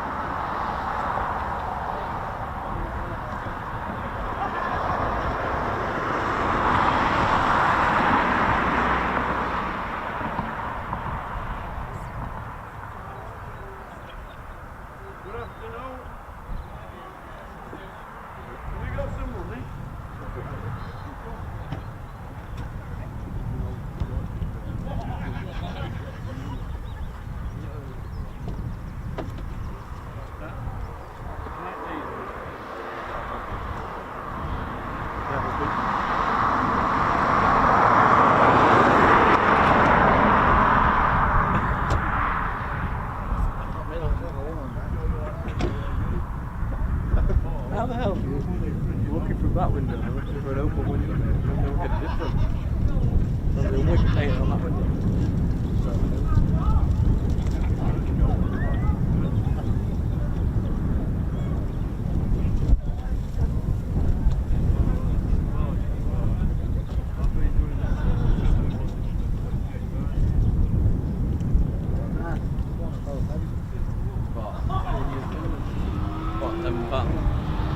Looks like we've got Tom Cruise as well.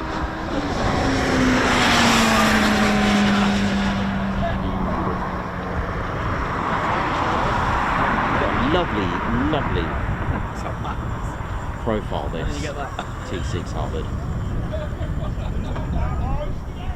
That beautiful training colour. Has served as well with the Royal Air Force. It's had plenty of RAF service as well. What was that jet looking at? It's a private plane.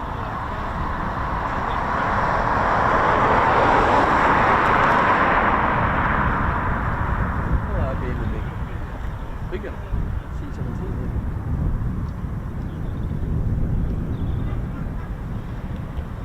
I reckon this is going out as well, ladies, gents and teddy bears. To see a bit more of this. We'll just move across over here. The slide. Yeah, come back to the dinner.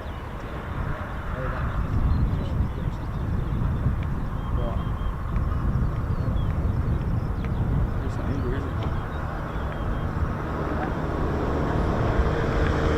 Here we go. T6 Harvard. Rolls-Royce Heritage flag. Training the Bbmf. Here we go.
waiting for that then.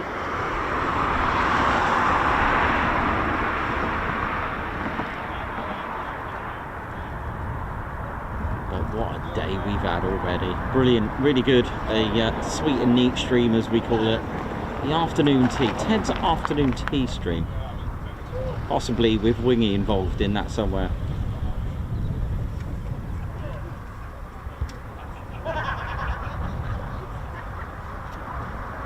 Might get some more on this. We're not too not 100% sure that that's done yet.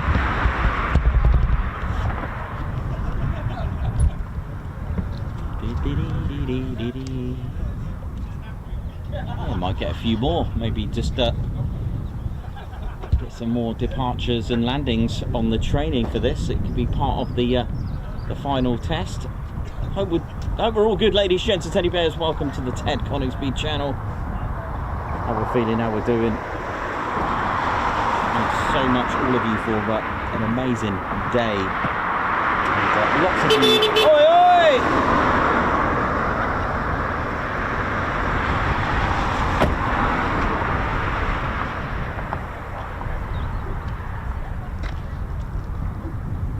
Yeah, so it looks like it's going to be doing stop from the landings, taxi back, or backtrack. Probably in this instance, and then start again.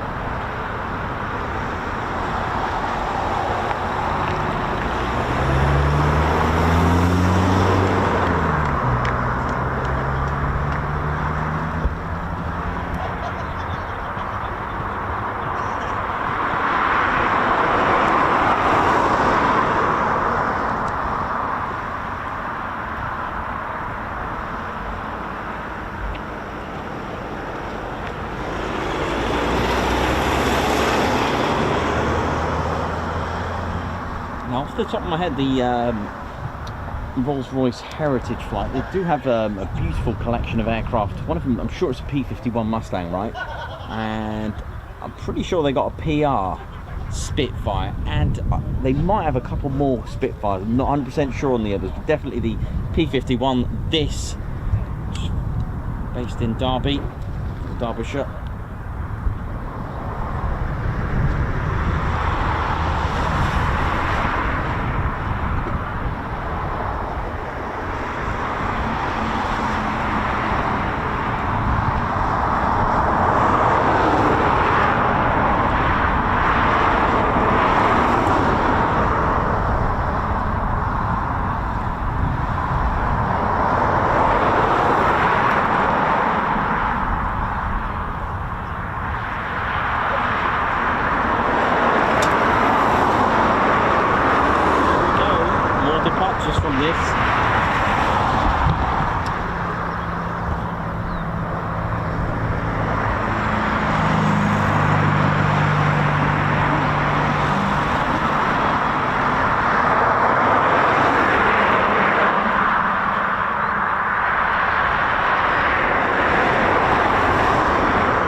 Wow, Linda, thank you very much for your super chat that I've just got from one of our videos. Thank you very much for that.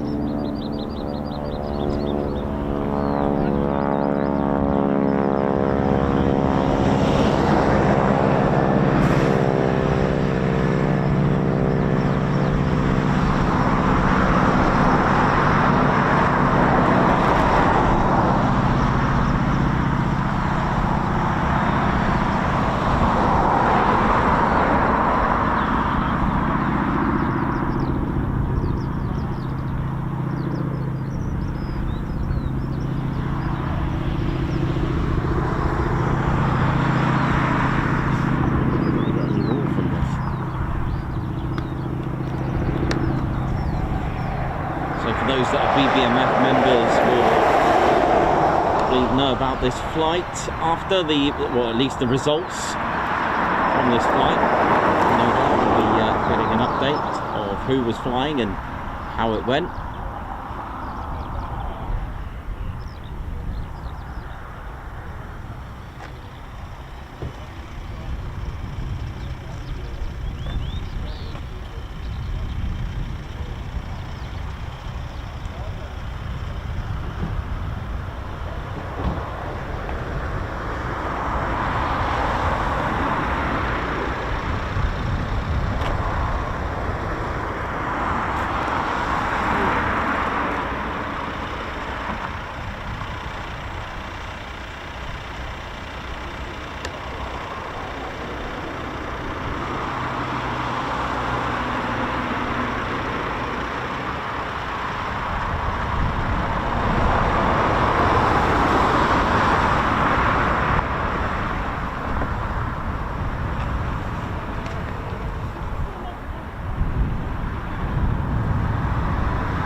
Done.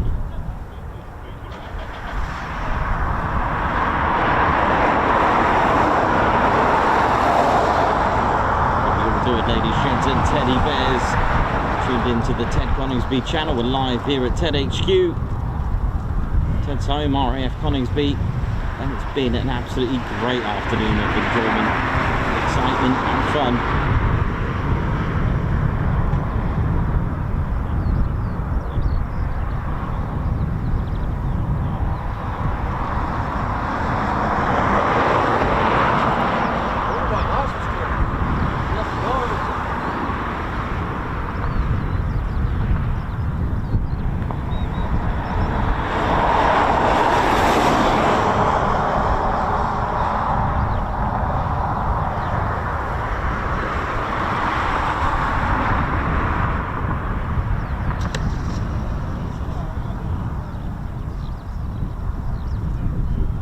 Beautiful Pratt & Whitney 9-cylinder radial cooled engine, twin wasp, producing that lovely sound.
Nice light on that, isn't it?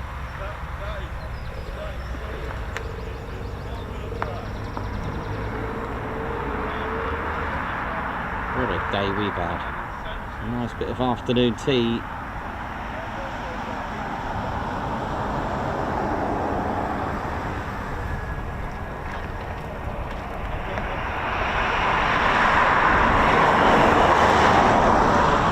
All the best. I hope that went well and the pilot passes with flying colours, ladies, gents and teddy bears. And like I said, for those that are Bbmf members will probably hear about that, or it could even be in their socials as well, their social media to announce that as well. So let's see how we doing, ladies, gents and teddy bears. Welcome to the Ted Coningsby channel. There's markings of 29 Squadron, and I'll just finish off with just finishing my 29 Squadron and what they do and how it works. So, like I said, they do turn around trainee pilots fresh from RAF Valley who have just flown the Hawk T2 for the last year and a half. And here at 29 Squadron, it's not only about the pilots as well. They do the line engineers here, weapons conversion training, maintenance, literally any aspect to do with the Typhoon. This is where they'll come, a 29 OCU, and it is made up of QFIs as well, qualified flying instructors, to assist with the training in a hands-on student instructor approach. In just 3 to 4 months, a pilot will become frontline combat ready Typhoon pilot. It used to take double that before, so they've really turned this round, which again is really important as well. BAE Systems also put into the training course as well, because they have what's called the operational course. It's a ground school operational course which BAE Systems provide the software for that, so massive respect for them for that. And these new pilots who are destined to have a frontline fighter pilot career, they already know how to fly. The course will teach them how to become a competent Typhoon pilot. This course is up to 8 weeks of training and will prepare them for solo flight by teaching them the Typhoon systems as well as how to fly it. So first thing they'll do is get familiarized with the Typhoon, so familiarizing them with the cockpit, the procedures, the unique G-suit. Again, I've had the privilege of wearing one of those. It's amazing. Even the F-22 pilots love the Typhoon's G-suit, and all aspects will be covered. And then there is also the experiencing the Typhoon's power as well. And for these pilots that have come from a T2 Hawk, I don't think they've ever experienced anything like it. And I've read a funny interview with Paddy, who had his first what have we got here? What's this?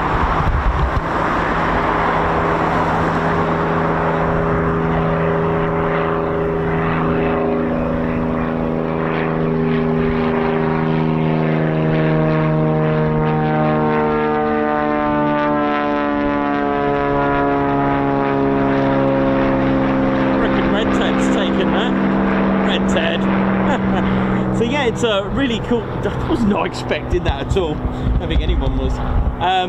So yeah, so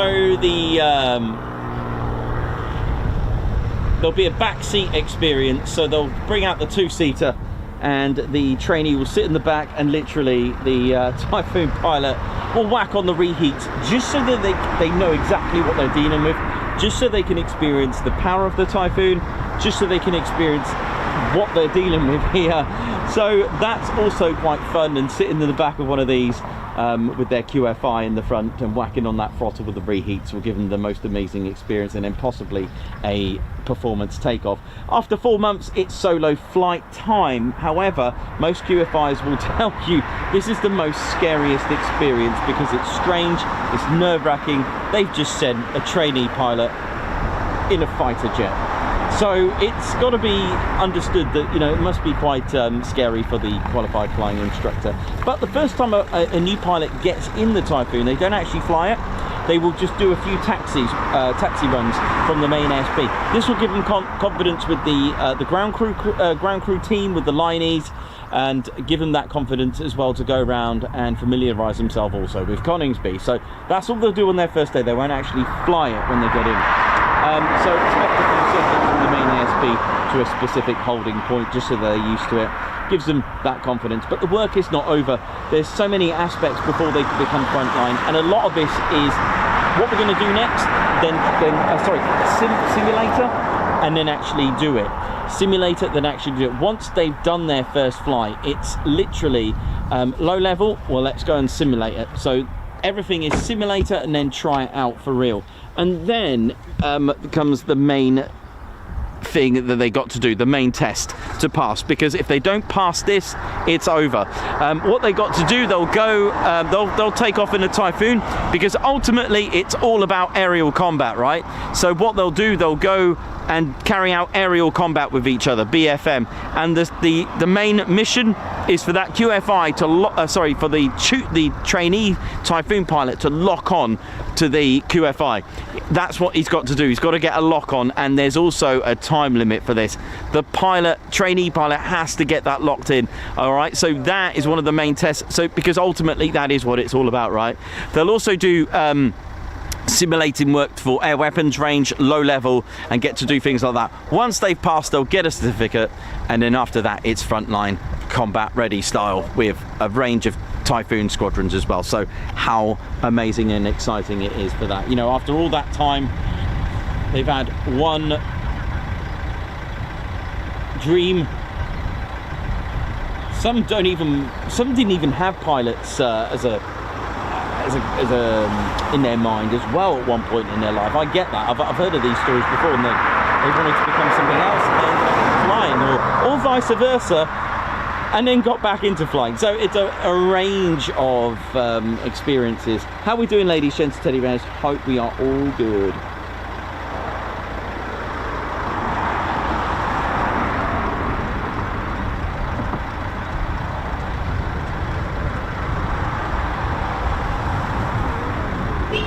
Oi, oi! I'll run off in for us, but anyway, we'll take that.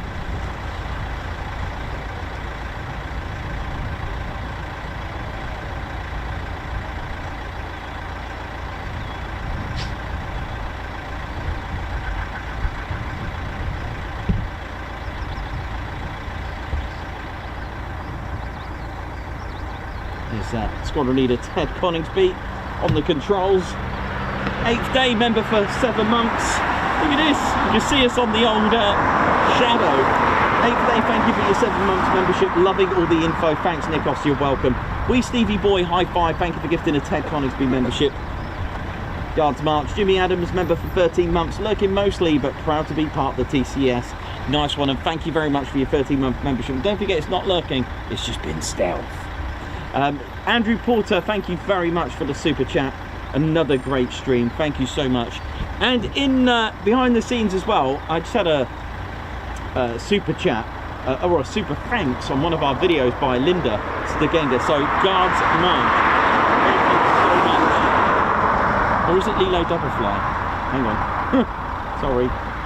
No, it's yeah, Orion 3. That's Linda. It's really strange because sometimes on here, on the chat room, it comes up something different. So Linda Stegenga, thank you very much. Guards March.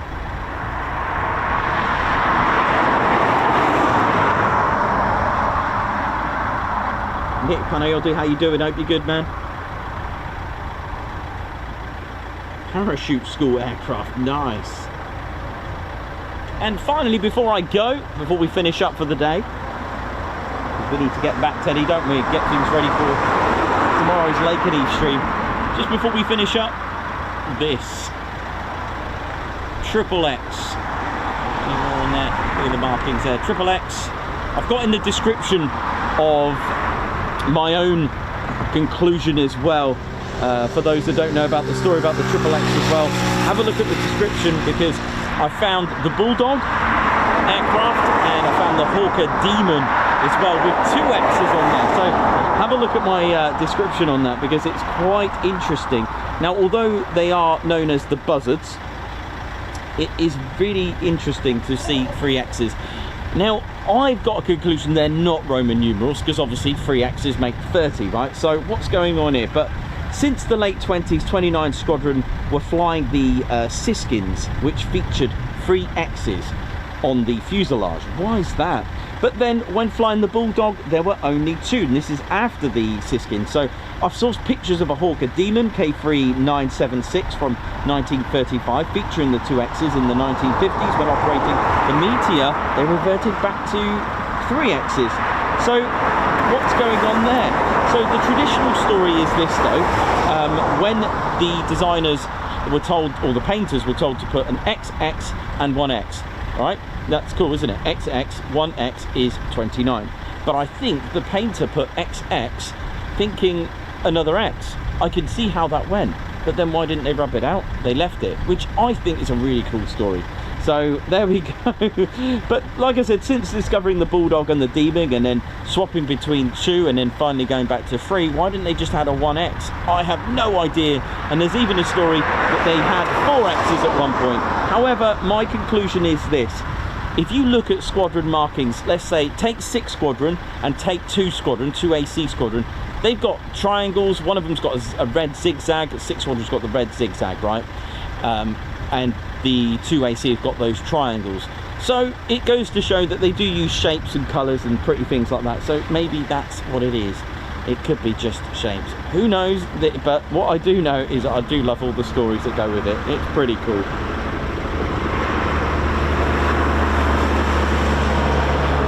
Well, Gucci man, you've said it right. What an absolutely brilliant day. And yeah, it's time to, I think Ted and I are going to finish up and get ready for Lakenheath tomorrow.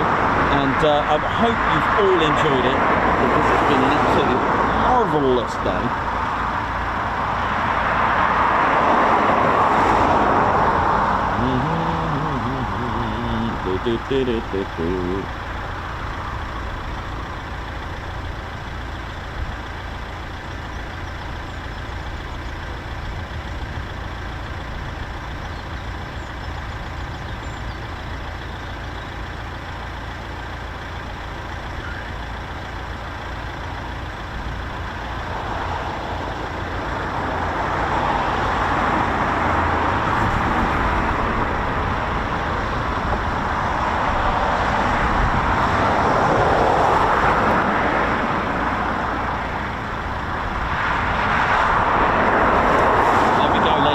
Teddy bears, thank you all so much for a great day, a nice, sweet and neat stream, and I hope you've all enjoyed it.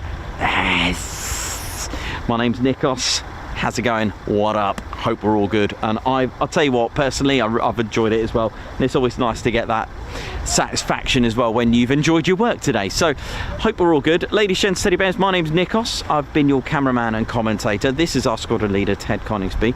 We'd like to salute RAF Coningsby and thank you for an amazing day. The Bbmf as well, thank you. And our viewers, thank you all so much. I hope you've totally enjoyed it, and hopefully we'll see you bright and early tomorrow morning, because I don't know, it could be late, could be early, who knows. But what I do know is that we're going to be there. So ladies, gents and teddy bears, I hope you've absolutely loved it. Smash the like button, subscribe to the channel, and visit the Ted Coningsby store. Get yourself a sweet baseball app. You know how it is. So for the last time for today, you know how it is. My name's Nikos, cameraman and commentator. Yo, yo! That's our man. Beautiful. Love that guy. Absolutely brilliant. A medic at East Kirkby as well. Really awesome. Yeah, so my name's Nikos, cameraman and commentator. This is our squadron leader, Ted Coningsby, and you've been watching the Ted Coningsby channel live here at RAF Coningsby. So for the last time for today, it's see you soon. Wish you well, ladies, gents and teddy bears. Take care. See ya. Hit the button, Ted.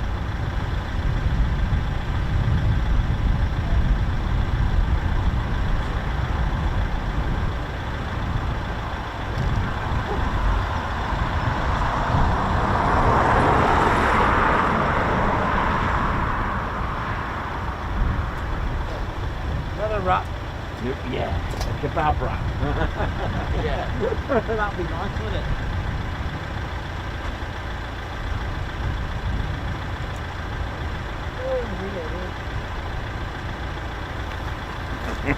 Oh yeah, ladies, sheds and teddy bears, welcome to the Ted Coningsby channel membership. I'm Nikos, I'm your cameraman and commentator. This is our squadron leader, Ted Coningsby. Just want to say a massive thank you to all our members. Guns up, and oh yeah. Take it away, Ted. Ladies, sheds and teddy bears, we want to say a massive thank you to all of our subscribers for getting us to where we are today. We have gone all over the country, from as far as Lossiemouth to Bryce Norton. and military areas such as air weapons ranges, low flying areas, heritage centres and special flights for TED2. We cannot do this without your support, and your support will be rewarded. You can now join the Ted Coningsby Squadron and help fund the channel to get us around the country and provide us with the funds for equipment to bring you better content too. We have 3 exciting membership levels with awesome YouTube perks to reward you back for your support. Our first level of membership is the Ted Coningsby Squadron. You'll get a loyalty badge on YouTube, unique TCS emojis that you can use on comments and live streams, members only videos which include behind the scenes, deleted scenes, sneak previews and also music videos that Ted likes to play the electric guitar on. You'll also get access to members only Discord server and discount on all of our Ted Coningsby merchandise. All of this for just $1.99 a month. Oh yeah. Our second level of membership is the Posh Officers Club. This includes all of the squadron perks, private Posh Officers Discord chat room, Posh Officers discounts on all of our Ted Coningsby merchandise, and the poshness of supporting the TCS even more. This is just £4.99 a month. Our third level was inspired by many of our fans who have been supporting the channel massively. So we'd love to reward you back with this, and our third level of membership is the Ted Coningsby Fighter Squadron. This gives you a more personal experience with me and Ted, with exclusive live streams and content. You'll get a free Ted Coningsby Fighter Squadron patch, a private Ted Coningsby Fighter Squadron Discord chat room, a gold colour Discord username, and a higher discount on all of our Ted Coningsby merchandise. All this for just $25.99 a month. Ladies, gents and teddy bears, the Ted Coningsby channel cannot thank you enough for all your support. And it's this support that keeps the dream, keeps the stream. Thank you so much. Aw, yeah.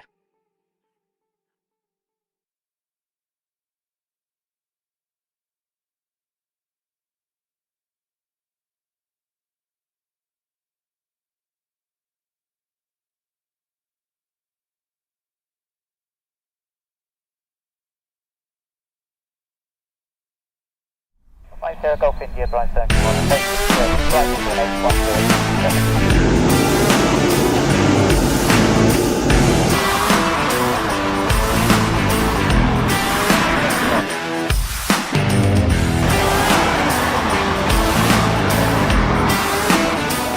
Still going well, so we'll get feedback here by 1940.